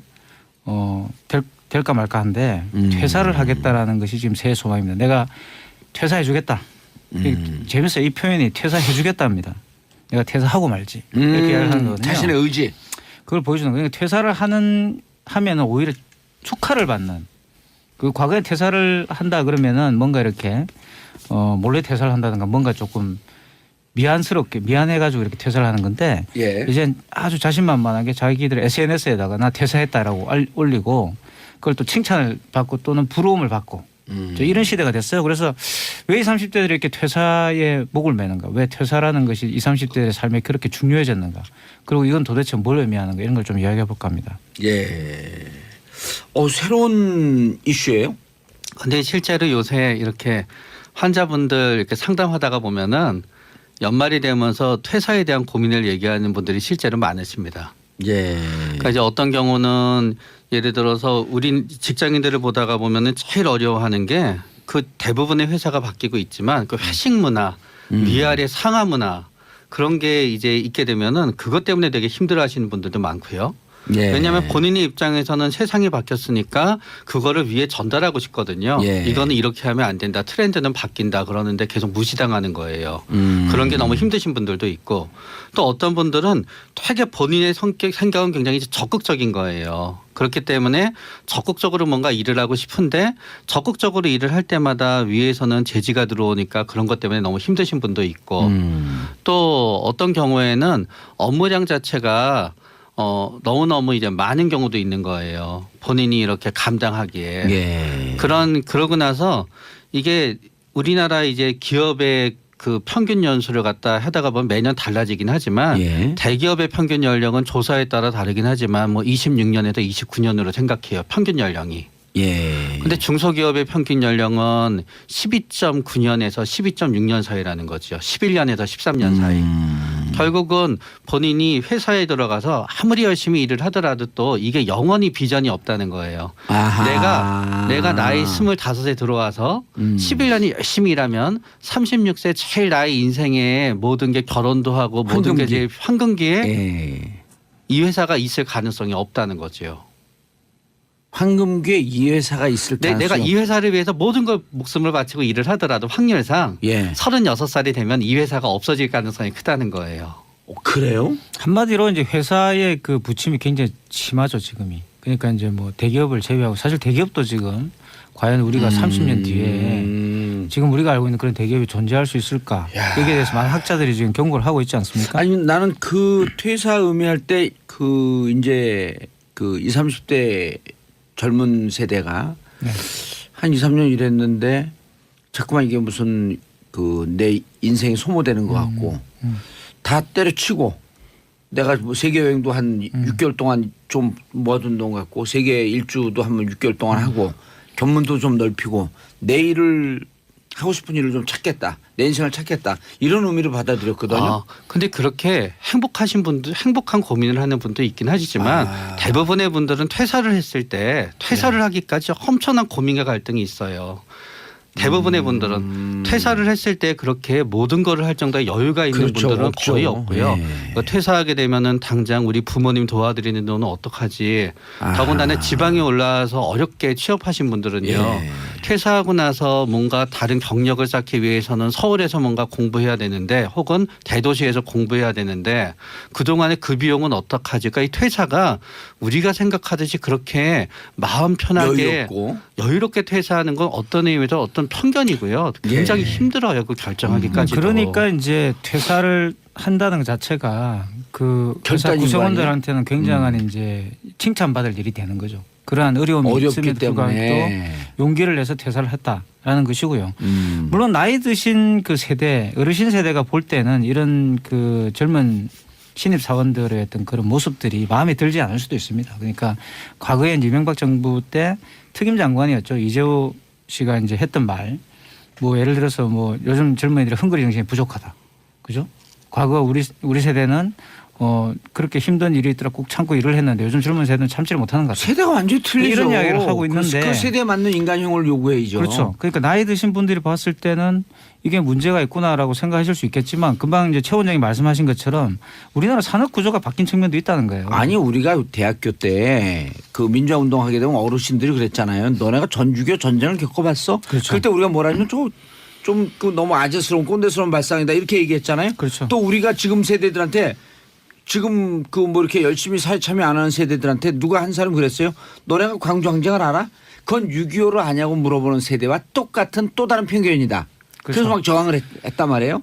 지금 그러니까 세대들의 가치관은 분명히 바뀌었습니다. 말씀하신 것처럼 바뀌지 않는 것도 참 이상한 나라죠. 그러니까 계속 바뀌는 것은 전 나쁜 건 아니라고 보는데 그럼 지금 젊은 세대들의 가치관을 이해하려는 자세가 기성세대에 필요하다는 것이고요. 그래서 그런 관점에서 바라봐야 된다는 거고 그리고 최 원장이 말씀하신 것 중에 제가 굉장히 공감할 수 있는 게 요즘 이 젊은 세대들이 사실 자기의 직장에 대한 불안감도 있지만 직장이 더 이상 자기 개발 또는 자기 그 발전에 도움이 되지 않는다라는 거예요. 예. 이게 굉장히 큽니다. 그냥 이게 결정적이죠. 그러니까 그러한 어려움들을 감수하면서까지 퇴사를 한다는 것은 지금 젊은 세대들에게는 더 가치의 중심이 본인의 발전에 있다는 거예요. 예. 본인의 발전이 곧 회사의 발전으로 이어질 수 있도록 만드는 그런 매개적인 그런 시스템이 우리가 구축이 안 돼 있는 거 아닌가. 어떻게 보면 이게 왜 사회 문제가 될 수 있느냐 그러면 결국 이 젊은 세대들이 자라서 기성세대가 되는 건데 이 기성세대들이 가지고 있는 가치관들을 지금의 기성세대가 수용하지 못한다면은 그런 단절이 올 수 있다는 거예요. 그래서 이 문제를 우리 문제로 생각하고 받아들여서 전 사회 구성원들이 같이 고민을 해야 되는 거죠. 이건 젊은 세대들이 그냥 헝그리 정신이 부족해서 그렇다. 젊은 세대들이 너무 이렇게 회사에 대해서 만만하게 생각해서 그렇다. 이렇게 바라보는 게 아니라 왜냐하면 그런 생각을 가지고 있는 기성세대들이 사실 지금 또 회사에서 대부분 임원들이라든가 간부급이란 말이에요. 이분들의 생각을 바꿔야 되는 거죠. 맞아요. 저는 이것과 직접적 연관이 없지만 최 원장님 인터스텔라 보면서 가장 인상적인 대사가 하나가 있어요. 그 우주에 갔다가 30년인가 40년 만에 돌아와요. 딸은 늙어 있죠. 네. 아빠는 그 이제 이 그 뭐 광속으로 달리고 그랬으니까 늙지 않고 딸과 아빠의 나이가 비슷해 보이는 거예요. 외모가. 그 이제 딸이 보고 싶었다 그러니까 아빠가 그때 뭐라고 얘기하냐면 부모는 자식이 태어나는 순간 추억으로만 남는 것이다. 그러니까 부모의 인생을 자식에게 강요해서도 안 되고 내 인생으로 너 인생을 바꾸려고 해서도 안 되고 그냥 딸이 태어나는 순간 기억으로 추억으로만 남는 것이다. 이 얘기를 듣는데 네. 너무 공감이 그렇죠. 되더라고요. 지금 어른 세대가 아이 20대 30대 가는 세대에다 고춧가루 뿌리면 안 되는 거 아니에요? 그렇죠. 꼰대스러운 자꾸만 이런 표현이 나오냐. 어른스러운 발상이다라고 하면서 그들의 세대와 다른 것을 갖고 훈계하고 가르치려고 하는 게 어찌 보면 고춧가루 뿌리는 거 아닌가? 근데 그분들도 예. 일반 젊은이를 대상으로 얘기할 때랑 자기 아이를 대상으로 얘기할 때 완전 달라져요. 일반적으로 얘기를 할 때는 우리 그건 다 세대는 다르죠, 이렇게 원래. 고생했으니까 당신들도 고생을 해야 된다고 하잖아요. 막상 그런 얘기를 많이 하시는 분들이 자기 자식을 대할 때는요.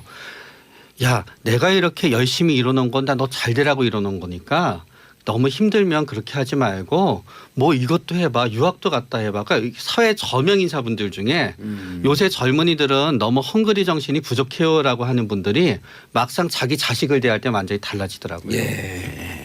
이렇게 일하고 자기의 삶의 균형, 일과 삶의 균형을 중시하는 세대를 이른바 워라벨. Working 워라벨인데요. and Balance. Work and Life Balance인데요. 워라벨. 이걸 줄여서 이제 워라벨이라고 그러는데 워라벨. 나 새로운 거 지금 배우네. 젊은 세대들이 갖고 있는 가치관의 핵심 바로 이 일과 삶의 균형입니다. 과거에 제까지만 하더라도 제 같은 세대만 하더라도 중심에 놓이는 건 일이었어요. 가족이 중요한 게 아니라 물론 가정도 중요하다고 우리는 알고는 있었지만 일이 문제가 된다면 일에 더 중점을 두는 예. 이제 그런 식의 삶을 살았죠. 근데 그게 이제 한국이 어떻게 보면 지금까지 고도 성장을 겪어오면서 가지고 있었던 가치관이었다 한다면 지금 젊은 세대들은 그렇지 않습니다. 사실 이게 왜 사회적 문제냐면 사실 젊은 세대들 취업한 그 젊은 세대들 중에서 퇴직률이 지금 퇴사율이 27%가 넘어요. 퇴사 10명 중에 그러니까 2명 정도는 퇴사를 한다는 겁니다. 1년 내로.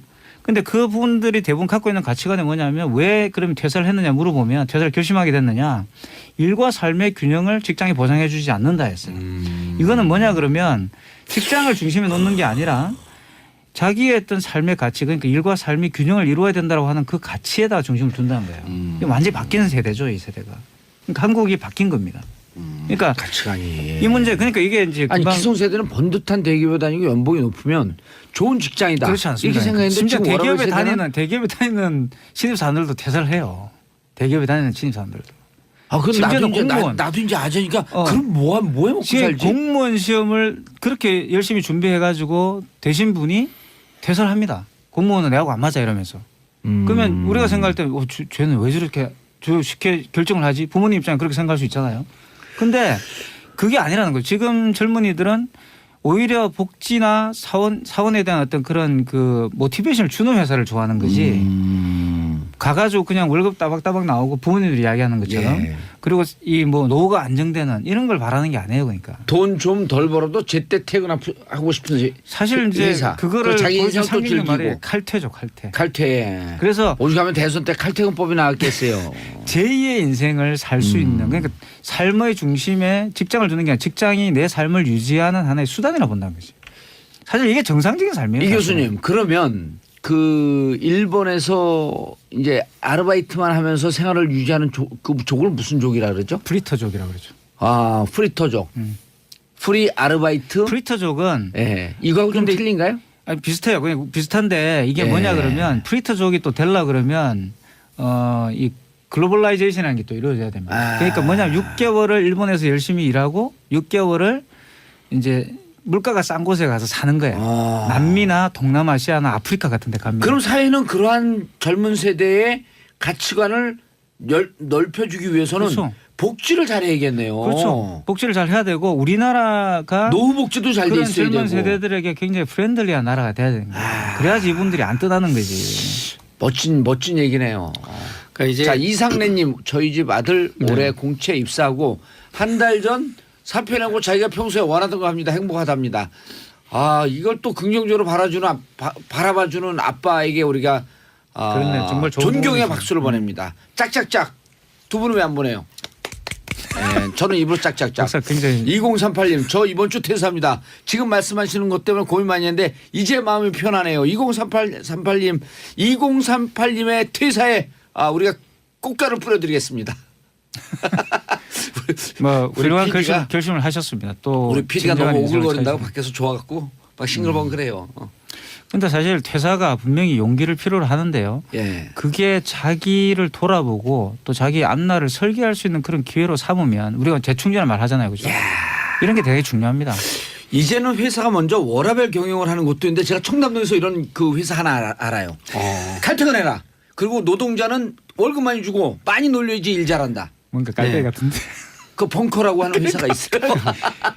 깔때기야. 아니 입사한 지 2년 됐는데. 아니, 근데 좋은 회사입니다. 아니 좋은 회사. 입사한 지 네. 2년 됐는데 연봉이 2배로 뛰었어요. 그리고 칼퇴. 근데 추가 근무하면 무조건 시간당 10,000원씩 무조건 책정해주고. 네. 그런데 이게 맞는 게 예. 왜냐하면은 이제 인구가 줄어든다 하면은 우리는 어떤 의미에서 막 실질적인 노동을 하는 사람이 줄어든다는 것만 생각하잖아요. 인구가 줄어들면은 위에서 아래까지 전부 다 인구가 줄어들어요. 만약에 영국의 인구가 계속 늘어났다 그랬으면은 그 많은 선수들이 프리미어 리그에 가서 뛸 이유가 있었을까요? 예. 독일 대표팀의 절반은 외국인이에요. 비슷하게 인구가 줄어드는 과정에서 좋은 인재를 갖다 뽑기 위해서는 결국 뭔가 제시해 줘야 되는데 맞아요. 결국 그게 돈만으로는 안 된다는 거예요. 돈과 어떤 삶의 밸런스가 균형이 맞는 직장이 최고의 직장이 되는 거지. 복지 네. 직원의 복지가 중요한 거죠. 네. 그런 의미에서 복지와 어떤 의미에서 개인의 의사 과정에 대한 존중은 앞으로 기업이 좋은 인력을 채용하는 데 있어서 가장 큰 인센티브가 된다는 거지요. 아니 사실 기업 입장에서도 한 1년 동안 오게 되면 일을 가르치지 않은 대학에서는 대한민국 교육의 특징이 뭐예요? 사회생활에서 필요한 것을 하나도 안 가르친다. 직장에서 필요한 건 하나도 안 가르치거든요. 그럼 지가 들어가서 자신들 들어가서 직장에서 1년 동안 배워 열심히. 그렇죠. 그리고 딱 그만두게 되면 직장에서는 손해를 보는 거죠. 손해를 보는 거기 때문에 네. 워라밸 경영을 해야 될 필요가 있겠다. 나가지 않도록. 그게 이제 과거에 한국이 굉장히 고등교육의 대중화 이런 걸 통해서 많은 인재들을 양성을 했는데 대학에서 이제 그 사람들 그냥 갖다 쓰면 회사는 되는 거였잖아요. 이제는 그게 아니라는 거죠. 그러니까 신입 사원들이 자기의 가치를 찾는 게 우선되기 때문에 회사 입장에서도 그 신입 사원들의 요구에 맞춘 그런 경영을 할 필요가 있습니다. 한국이 고도 성장에 멈추는 게 아니라 우리가 박정희 패러다임을 극복해야 한다 그렇게 말을 하지만 사실 이런 걸 극복해야지 박정희 패러다임을 극복할 수 있는 거예요. 사실 이미 이런 경영을 실천하고 있는 곳이 있죠. 그러니까 예전에 이제 TV에도 소개가 됐는데 벤처기업 중에 한 기업이 본인들 사원복지를 위해서 하는 일 중에 가장 흥미로운 게 하나 있습니다. 뭐냐 그러면 구내 식당에다가 호텔 요리사를 초청해 가지고 무료로 급식을 제공하는 거예요. 그러니까 신입 사원들이 이든 뭐 그게 회사 구성원인들 그 식당에 가서 밥을 먹으면 호텔에서 밥을 먹는 거와 똑같은 거예요. 그리고 금요일이 되면은 칼퇴를 시키죠. 대신에 평상시에 왜 칼퇴를 안 시켜요? 뭐 칼퇴를 시킨 그건 벤처기업이니까 아무래도 뭐 야근도 하고 하겠지만 예. 금요일에 무조건 다 칼퇴인 거죠. 야근을 하면은 이제 벌금을 주고 벌칙을 매기고 그리고 그 칼퇴를 할 때 그 식당에서 그 사원들이 들고 갈 음식들 그 집에 가서 가족들과 함께 먹으라고 음식들을 준비해서 다 나눠줍니다. 아니 우리가 10년 전 15년 전에 신흥 젊은 기업으로 성장한 애플이라든지 그렇죠. MS라든지 이런 데 회사 모습이 나오잖아요. 넥타이 매지 않고 캐주얼한 복장으로 언제든지 근무하고 그리고 직장이라고 하는 것이 마치 호텔 로비처럼 되어 있는 이런 것이 워라벨을 그렇죠. 손수 워라벨을 경영했던. 사실 실리콘밸리가 이걸 앞장서서 했던 거고요. 그게 왜냐하면 경영학에서도 사실 창조성의 원천이 되기 때문에. 그러니까 구글이 인터뷰를 제가 봤는데 구글 대표의 예. 인터뷰를 봤는데 재밌는 게 있어요. 구글에서 가장 신경을 쓰는 게 뭐냐. 그러니까 우리는 구내 식당에 가장 신경을 씁니다. 이렇게 이야기를 해요. 왜냐하면 사람들이 회의 자리에서 아이디어를 내는 게 아니라 식당에서 나와 다른 분야에 있는 사람을 만나가지고 아이디어를 얻게 돼 있다는 거죠. 그러니까 식당에 가장 훌륭한 요리사 미슐링 요리사를 데려다 놔요. 구글에서. 예. 그래서 주변에서 먹으러 올 정도로 거기가 유명하단 말이에요. 그러니까 그런 것들이 사실은 별거 아닌 것처럼 보이지만 그것이 지금 현재의 워라벨 라이프 스타일을 실천하는 사람들에게는 굉장히 좋은 회사에 가고 싶은 이유가 되는 거죠. 근데 그게 회사 경영으로 봤을 때 굉장히 좋다는 거예요. 아니 우리 얼마 전에 기사를 봤더니 아이돌 이 연예 기획사 중에 박신영 JYP 말고 SM 말고 또 하나 있잖아요. 큰 데가. 네, 있지요. 네. 뭐죠? 양현석. 그러니까 씨가는 YG. YJ의 구내식당에 YG. 나왔어요. YG의 구내식당에 나왔어요. 네. 너무 밥 시간이 좋다는 거예요. 밥이 좋아갖고 그 아이돌들이 쭉 줄을 서갖고 너무너무 우리 식당이 좋다고. 그러니까 아까 말씀하셨던 호텔 셰프를 데리고 온다든지 그 호텔 이 식당을 아주 좋은 그 분위기로 만든다든지 그런 점에서 저는 SBS 구내식당 제일 좋아요. 밥이 맛있어서. 또 깔때기인데. 그 사실 중요한 저 거는 밖에 나가서 좋은 거 먹는다 밖에 나가는 PD 작가님들 잘 이해가 안 돼요. 어떨 때는. 구내식당이 최고야. 그러니까 지금 젊은 세대의 퇴사 문화에서 우리가 봐야 될 것은 예. 그러니까 바로 삶과 일의 균형이라는 겁니다. 그러니까 퇴사를 해라 뭐 퇴사를 정리하고 이런 게 아니라 마음에 안 들면 퇴사 때려쳐라 이런 이야기가 아니에요. 예. 가장 중요한 것은 일과 삶의 균형을 맞추는 그런 직장 생활을 해야 된다.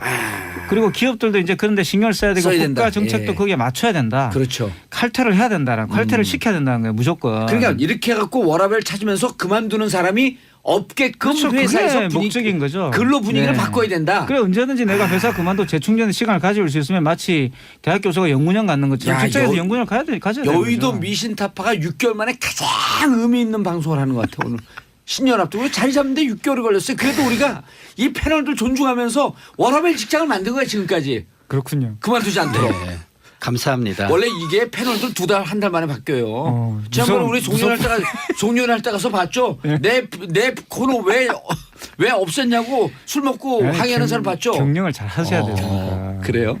워라벨 경영을 우리가 하세요. 워라벨 경영을 하잖아요. 저는 못해도 우리 또 PD 작가님들 얼마나 잘해요. 응? 구내식당에서 밥 안 먹고 나가서 좋은 거 먹는다는 사람이 이해들이 안 돼 근데. 구내식당을 자 접근하는- 박혜선님 오 귀에 쏙쏙 들어옵니다. 정수진님 결혼 안 한 미혼들 이야기 같아요. 저희처럼 애 있는 집은 아둥바둥 살아요. 크크. 그러니까 이분한테 우리가 끝까지 얘기를 안 드셔서 그래.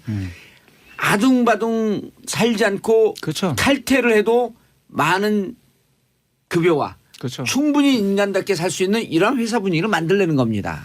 맞아요. 예. 그게 핵심이에요. 이순열님 저도 회사 그만두고 싶어도 못 그만둬요. 먹고 살아야 하니.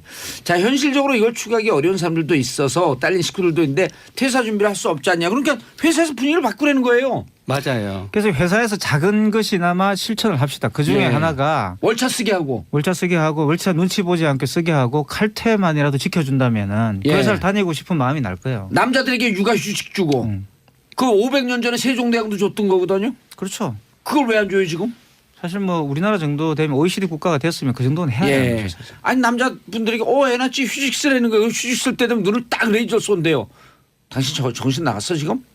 맞죠. 여기 엄청난 부담이 되고 예. 그런 다음에 이제 또 그 업무를 손에서 놓는 순간 예. 나중에 왔을 때 자리가 도태된다고. 없을까 봐 너무 두려워해요. 아니 근데 최명기 원장님이 이게 이 대목에서 목소리를 떨구는 게 남자 직장인들에게 그 병원에서 퇴직 이나 이런 그 육아 휴식 쓴다 할 때 거부한 거 아니에요? 저희는 없어요. 남자 직원이 없어요. 본인이 직원이자고 대표 네. 1인 기업 예, 이게 워라벨이에요. 워라벨이네. 본인은 예, 저렇게 좀 되면 슬프네요. 일을 본인이 더 많이 예. 합니다. 저희는 2인 직장이에요. 저하고 집사람하고 둘이서. 차라리 마음 편할 수도 있죠. 예. 그래서 저는 그런 게 단순하게 그냥 뭐 젊은 세대가 헝거리 정신없다 이런 이야기가 아니고 우리가 삶을 인간답게 살 수 있는 그런 기반을 노력해서 만들어 봅시다. 회사에서 그래서 만들어주고 직장에서나마 작게 실천을 해보자. 다니고 싶은 직장을 만들어 보자. 누가 반대를 하겠어요? 여기에 대해서. 맞아요. 그래서 좋은 직장 만들어지잖아요. 그래서 자신들 권리를 찾으면 그게 또 어디로 가냐면 사회는 네. 민주주의적 인식이 발달된 사회가 하는 거죠. 그렇습니다. 자, 오늘 정말 6개월 만에 귀에 팍팍 꽂히는 수고하셨어요 두 분. 네, 6개월 감사합니다. 만에 이런 좋은 프로 만들으라고. 칭찬 아닌 것 같아요. 자, 두 분 인사하시고요. 네. 자, 두 분 새해 뵙겠습니다. 저는 내일 오전 10시 5분에 돌아옵니다. 자, 평화를 사랑하는 대한민국 국민 여러분, 평창 평화올림픽을 만듭시다. 땡큐 피스 평창올림픽.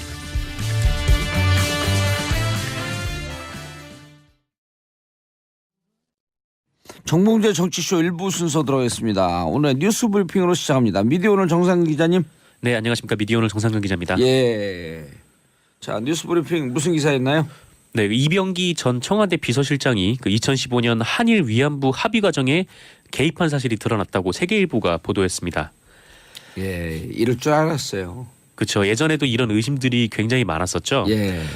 내일이 그 한일 일본군 위안부 그러니까 성노예 관련된 이걸 뭐 국가 간의 합의라고 해야 될지는 잘 모르겠습니다만 합의 아니에요. 합의 문서 없습니다. 네, 합의 문서가 없으니까요. 그 어쨌건 각자 양국이 대언론 입장 발표한 거에 불과한 겁니다. 그렇습니다. 그 어쨌건 이 합의를 체결한 지 예. 2주년이 되는 날이거든요. 그 뭘 2주년, 2년이에요. 그냥 뭐가 주년이에요. 그게. 그렇죠. 네, 12월 12월 28일이었으니까요. 예. 그러니까 2년이 되는 날입니다. 예. 그 문재인 정부가 출범한 이후에 정부는 이 합의를 검증하는 태스크포스를 꾸려서 합의 과정을 조사를 해왔었는데요.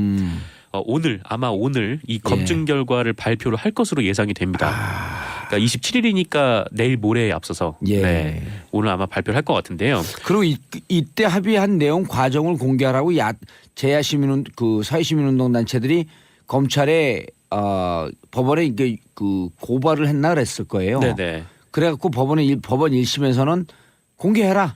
네, 공개하라라고 나왔었죠. 그러니까 외교부에서 공개 못했다 그러면서 항소한 거 아니에요. 네, 뭐 그렇습니다. 그래서 그런 과정이 있어요 지금. 네, 외교부가 그때 얘기를 했던 거는 계속 그런 의혹이 불거졌었거든요. 그러니까 고위급 회담을 따로 한 거 아니냐. 이제 외교부끼리의 회담이 아니라 지금 이게 예. 모종의 일단 아베 신조와 박근혜 정부의 그 고위급이. 핵심 관계자들이 그렇게 움직여서 했던 게 아니냐. 예. 그래서 그 아베 신조 총리 쪽에서는 네, 책사인 야치소 쇼타로 네, 국가안전보장국장이 나왔었다 뭐 이런 얘기까지 나왔었는데 외교부는 양국의 국정원장들이 다 동원이 된 거네요. 그렇죠. 이제 이쪽에서는 사실상 이제 국정원장이 나온 셈인데 우리 쪽에서는 과연 누가 나갔냐 뭐 이렇게 의혹들이 계속 왔다 갔다 하는 와중에 외교부가 그때 어떻게 설명을 했냐면은 청와대 지시를 받고 한 것이 없다라는 설명을 했었어요.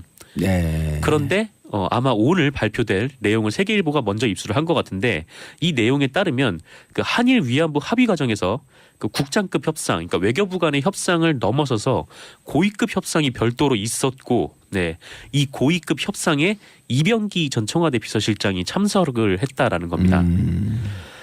어쨌든 그런 상황이고요. 그래서 예. 이렇게 됐다면 당연히 청와대가 이를 주도한 것이라고밖에 볼 수가 없는 거죠. 네. 네, 보도에 따르면 지금 이 외교부 TF는 네, 윤병세 전 외교부 장관은 대면 조사를 했는데 이병기 실장은 아직 구속 중이어서 대면 조사를 하진 못했다고 합니다. 더 하기가 쉽게 됐네요. 네? 더 하기가 쉽게 됐어요. 구속이 됐으니까. 네, 구속 중이라서 볼 수 있는데 뭐 어쨌건 그 이병기 실장 같은 경우에는 아직 조사를 못했다고 하고요. 네. 그래서 지금 TF 조사 결과가 어떻게 나올지도 지켜봐야 할 것 같은 이제 그렇습니다. 근데 그 정상 기자님. 네, 일부 우리 들어가기 전에 제가 그 오프닝 멘트 할 때 듣고 계셨었죠. 네, 들었죠. 신광열 부장판사 얘기하면서 느닷없이 제가 이완용을 얘기했잖아요. 제가 이 보도를 보지도 못했는데. 아, 네. 이게 나라를 팔아먹는데 국정원장들이 동원된 거거든요. 이게 나라의 역사를 팔아먹은 거거든요. 아, 그렇죠. 예. 지금 계속해서 저도 이제 몇 번 전해드렸지만 위안부 할머님들이 계속 돌아가시고 계세요. 그러니까 근데 느닷없이 내가 이 기사를 보지도 않았는데 이완용 얘기를 왜 했을까? 이런 기시감이 뭔가 나는데 저한테 대답을 요구를 하시는 것 같은 느낌이 드는데. 감동을 하지 않는 눈빛이 난 기분 나빠갖고 계속 얘기하는 거예요. 네. 어? 감동입니다. 이 예지감이 놀랍지 않아요? 느닷없이 아니 신강렬과 이완용 그 외교부 대신인가 그 무슨 관계가 있어서 그 얘기를 했을까? 제가 얘기하고도 좀 민망했거든요. 아무런 연관이 없는데. 저는 지금 민망하네요. 예. 다음 우리 작가분들 쓰는 것 좀 보세요. 네, 다음 다음 뉴스 뉴스 전에 전해주셔도 달라고 돼요. 하시네요. 흐흐흐. 안 웃겨요. 네, 다음 뉴스 전해드릴까요? 네. 그 앞으로는 임신 중에도 육아휴직을 쓸 수 있게 됩니다. 그 고용노동부는 좋은 소식이네요. 네네. 고용노동부는 26일 여성 일자리 대책을 발표했는데요. 그 사실 임신 초기가 가장 유산 위험이 높다라고 하고요. 예. 그 입덧도 심하게 나오는 상황이어서 그 많은 임산부들이 고통을 받고 있잖아요. 그래서 예.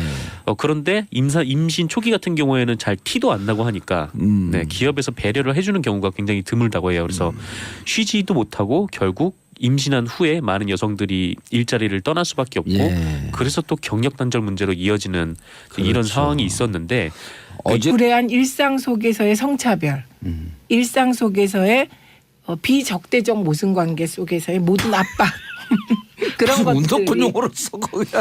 그게 너무나 정확한 것 같아요. 이 경우는. 예. 네.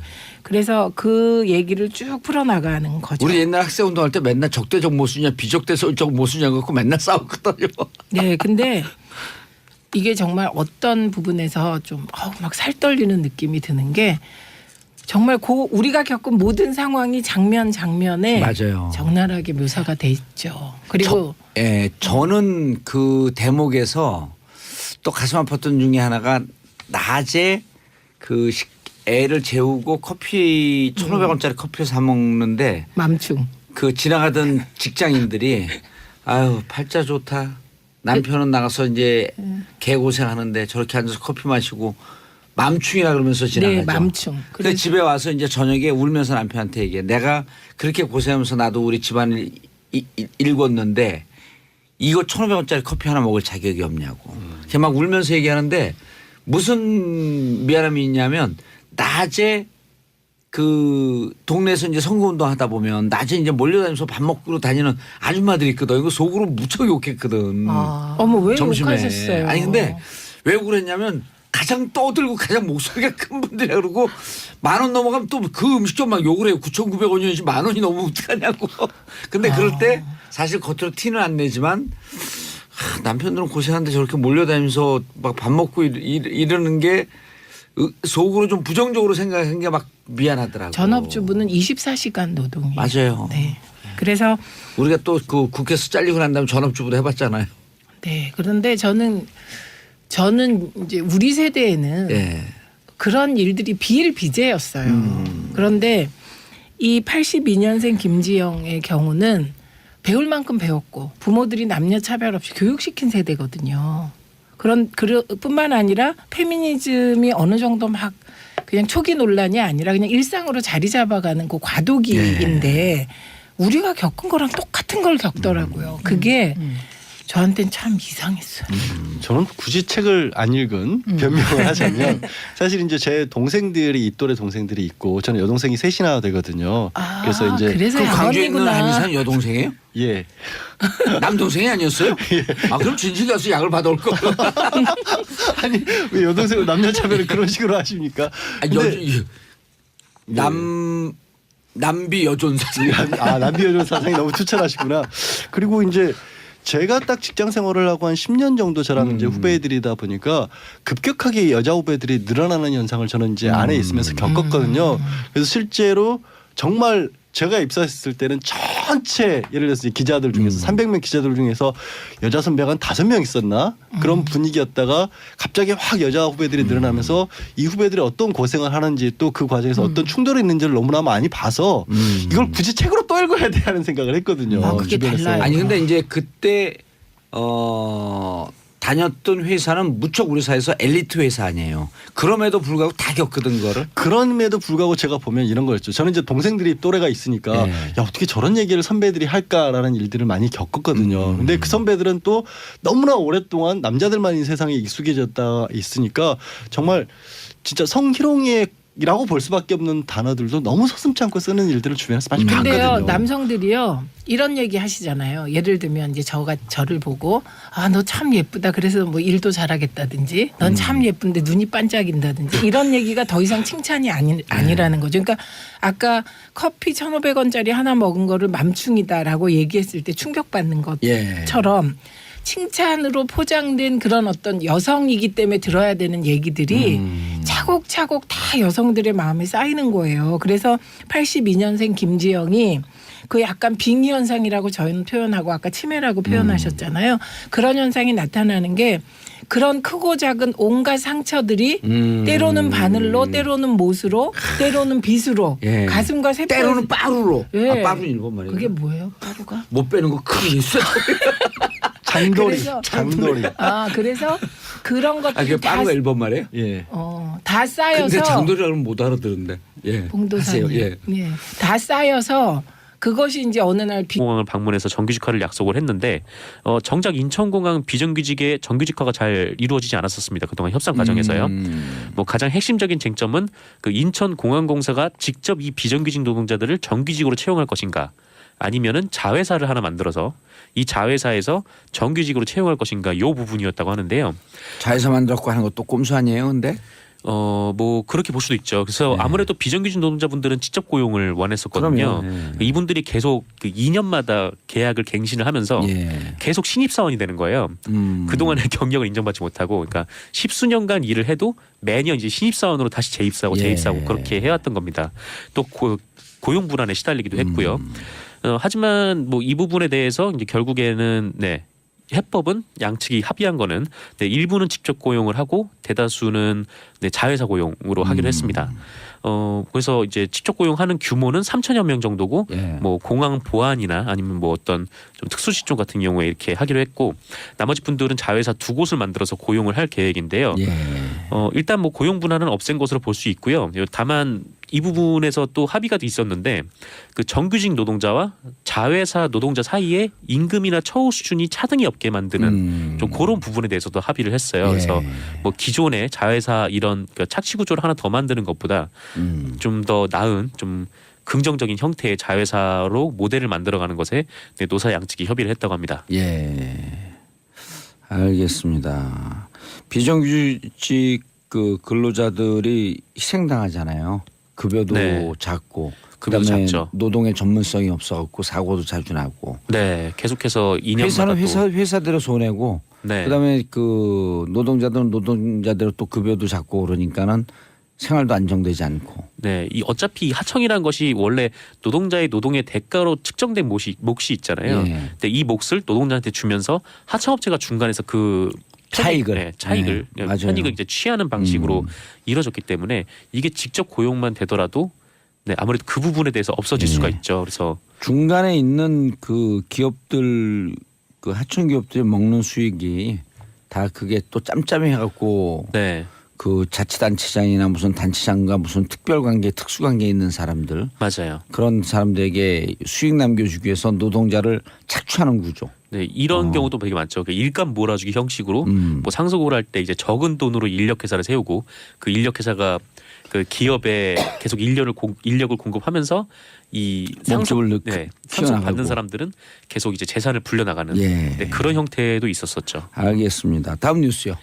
네, 정부가 석혜균 선장의 치료비를 대납하기로 했습니다. 예, 이제 지원하는 거예요? 그렇습니다. 기존 보수 정권은 국가 안보 이런 걸 얘기를 하면서 이렇게 나라를 위해서 목숨을 바칠 그 헌신한 사람들, 네. 이런 사람들 인재 치료비 대주면 이거 어떻게 해요? 2011년이니까 이명박 예. 정부 때 벌어진 일이었죠. 그때 석혜균 선장에 대해서 이명박 정부가 계속적으로 뭐 홍보를 하지 않았습니까? 예. 뭐 아덴만의 영웅이다. 뭐 밀린 치료비 이렇게. 1억 6천만 원이래요. 네, 그렇습니다. 아덴만의 영웅이다 이렇게 했는데, 물론 석혜균 선장께서 뭐 이렇게 그 자기 휘하에 선원들을 구하기 위해서 그 노력을 하셨고 그 대가로 엄청난 그 부상을 입은 건 사실인데, 예.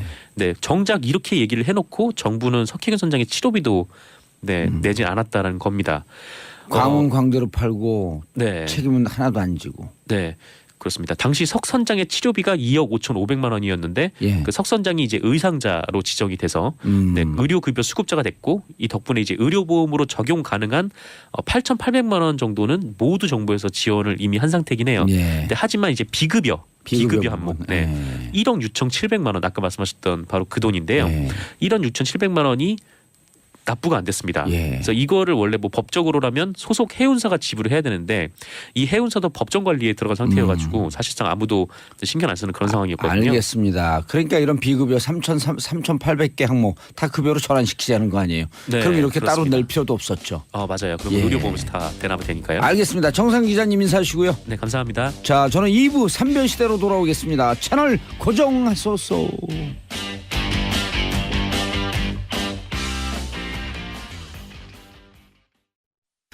안녕하세요. 정봉재 정치쇼 2부 순서 송년 특집 2017년을 흔든 언니 뉴스 샵1035 짧게도 우리가 언니 뉴스 하면서 네. 82년생 김지영 82년생 김지영 경단녀 얘기를 잠깐 나눴거든요. 네네. 예, 심각한 사회 문제죠. 네, 심각한 사회 문제죠. 예. 네, 이를 막기 위해서 정부가 2019년부터 그 임신 기간에도 예. 그 육아휴직을 최대 10개월까지 허용하기로 했습니다. 예. 그 다만 임신의 그 육아휴직의 기간이 상한 기간이 1년에서 1년 10개월로 늘어나는 건 아니고요. 예. 1년을 육아휴직을 쓸 수 있는데 그중에 최대 10개월까지 그 임신 기간 중에 사용할 수가 있다는 아하, 거죠. 그래서 예. 이 1년을 자신의 몸에 맞게 분배를 해서 육아휴직을 사용할 수 있다 이렇게 보시면 되고요. 좋은 뉴스네요. 네, 그렇죠. 아무래도 네, 임신 초기에 굉장히 좀 임산부들이 힘이 드니까. 그리고 네. 임신 초기 그 3개월에서부터 5개월 사이가 네.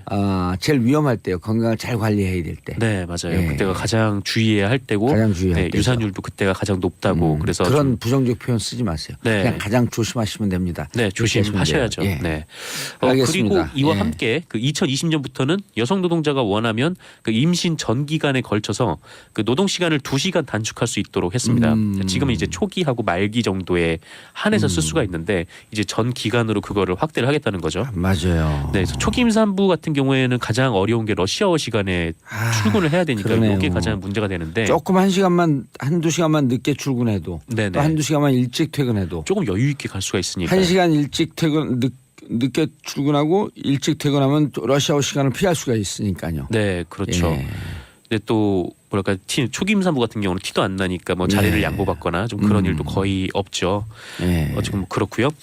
또한 남성의 육아 참여를 늘리기 위해서 그 현 3일밖에 안 되는 그 배우자의 유급 출산 휴가를 2022년까지 단계적으로 총 10일로 늘릴 예정이고요. 네, 육아휴직 급여도 상한액을 확대를 할 계획이라고 합니다. 그래서 문재인 대통령은 이와 관련해서 그 6기 저출산 고령화위원회 출범 첫 간담회에 참석을 했는데요. 여기서 그 지난 정부를 통틀어 저출산 문제 해소를 위해서 200조 원의 재원을 들였는데 효과를 보지 못했다 이렇게 말씀하시면서 가장 중요한 것은 결혼하고 출산하는 것이 네, 여성들의 삶 또는 여성들의 일을 억압하지 않도록 하는 것이다 이렇게 맞아요. 말씀하셨습니다. 그리고 이게 예산 들어가지 않는 거지만 우리 사회적으로 이런 합의를 좀 하면 좋을 것 같아요. 예를 들어 갖고 희망을 상징하는 꽃이 있을 거 아니에요? 무슨 예를 들어 장미라고 치면은 네네. 임신한 여인들은 그 장미꽃을 이렇게 작은 심볼을 하나씩 달고 다니는 거예요. 네. 그럼 초기든 아니면 그 중기든 그럼 어디서든 누가 그 장미꽃 그 심볼을 보면 아 임신했구나 그러면서 대중교통에서는 자리를 양보해 줄 수 있게. 네, 일부 지자체에서는 그런 배지를 주기도 해요. 그래요? 네, 그런데 그거를 달고 다녀도 네. 이게 러시아어 시간 같은 경우에는 사람들이 너무 많고 하다 많으니까. 보니까 이게 앞에 이제 자리 있는 데까지 찾아가기도 쉽지 않고 그렇죠. 네, 그쪽에서 비켜다 나오기도 좀 한 쉽지 시간 않은 늦게 좀 그런- 출근하고 한 시간 일찍 퇴근하는 거 좋은 아이디어네요. 네, 그렇습니다. 그리고 사용자들 그 오너들은요 이런 생각하면 내 마인드를 딱 바꾸면 경영하기 편하거든요. 네, 노동자들은 급여 많이 주고 많이 놀리면 일 열심히 합니다. 네, 그렇죠. 예. 뭐 옛날처럼 막 몇십 시간을 계속 일을 시킨다고 해서 생산성이 높아진다라는 그렇죠. 시대는 좀 지나갔죠. 그리고 그렇게 돈을 급여를 많이 주고 많이 놀리려고 그러는 게 많지 않더라도 네. 다만 1, 2만 원만 더 돼도 노동자들은 알거든요. 그 고마움을. 네, 그렇죠. 예. 그래서 그렇게 하는 회사는 또 잘 돼요. 네, 맞아요. 그래서 요새 기업 문화도 뭐 해외 기업 중심으로 많이 변한다고 하는데 예. 아직까지 우리나라는 그 있는 휴가도 쓰기가 힘든 분들이 굉장히 많아서 눈치 보게 하고요. 네, 좀 그런 문화부터 좀 바꿔나가야 되지 않을까 그런 생각이 좀 듭니다. 기업하시는 분들이 조금 더 여유 있으니까 조금 더 베풀어야 되겠다. 아니면 베푸는 게 아니라 노동에 대한 정상적인 대가를 지불하는 거거든요. 그렇죠. 그런 네. 마인드를 가지면 사회가 조금 더 나아질 텐데. 자, 샵 1035 짧은 문자 50원, 긴 문자 100원 문자 보내주시고 샵 1035입니다. 전 의원님 맞아요. 임신 초기가 제일 힘들었어요. 저도 유산되고 6년 만에 애 낳았어요. 유산 충격이 커요. 아, 네, 오래 그럼요. 가고요. 네, 이런 예. 일이 없어야 되는데 네, 이렇게 좀 정책적으로나 기업 문화적으로 배려가 있으면은 사회가 좀 나을 것 배려해야지 애를 잘 낳습니다. 결혼도 열심히 하고요. 그렇습니다. 자, 또 그다음도 훈훈한 소식이네요. 인천공항공사 네, 인천공항공사 노사가 비정규직 노동자들을 대부분 정규직으로 전환키로 합의를 했습니다. 예. 그 문재인 대통령이 취임한 이후에 처음 방문한 곳이 네, 인천공항이었죠. 네, 공공기관 비정규직 공약도 하셨었고 그래서 이 비정규직 노동자 비율이 90%에 이르는 인천 문자 50원, 긴 문자 100원.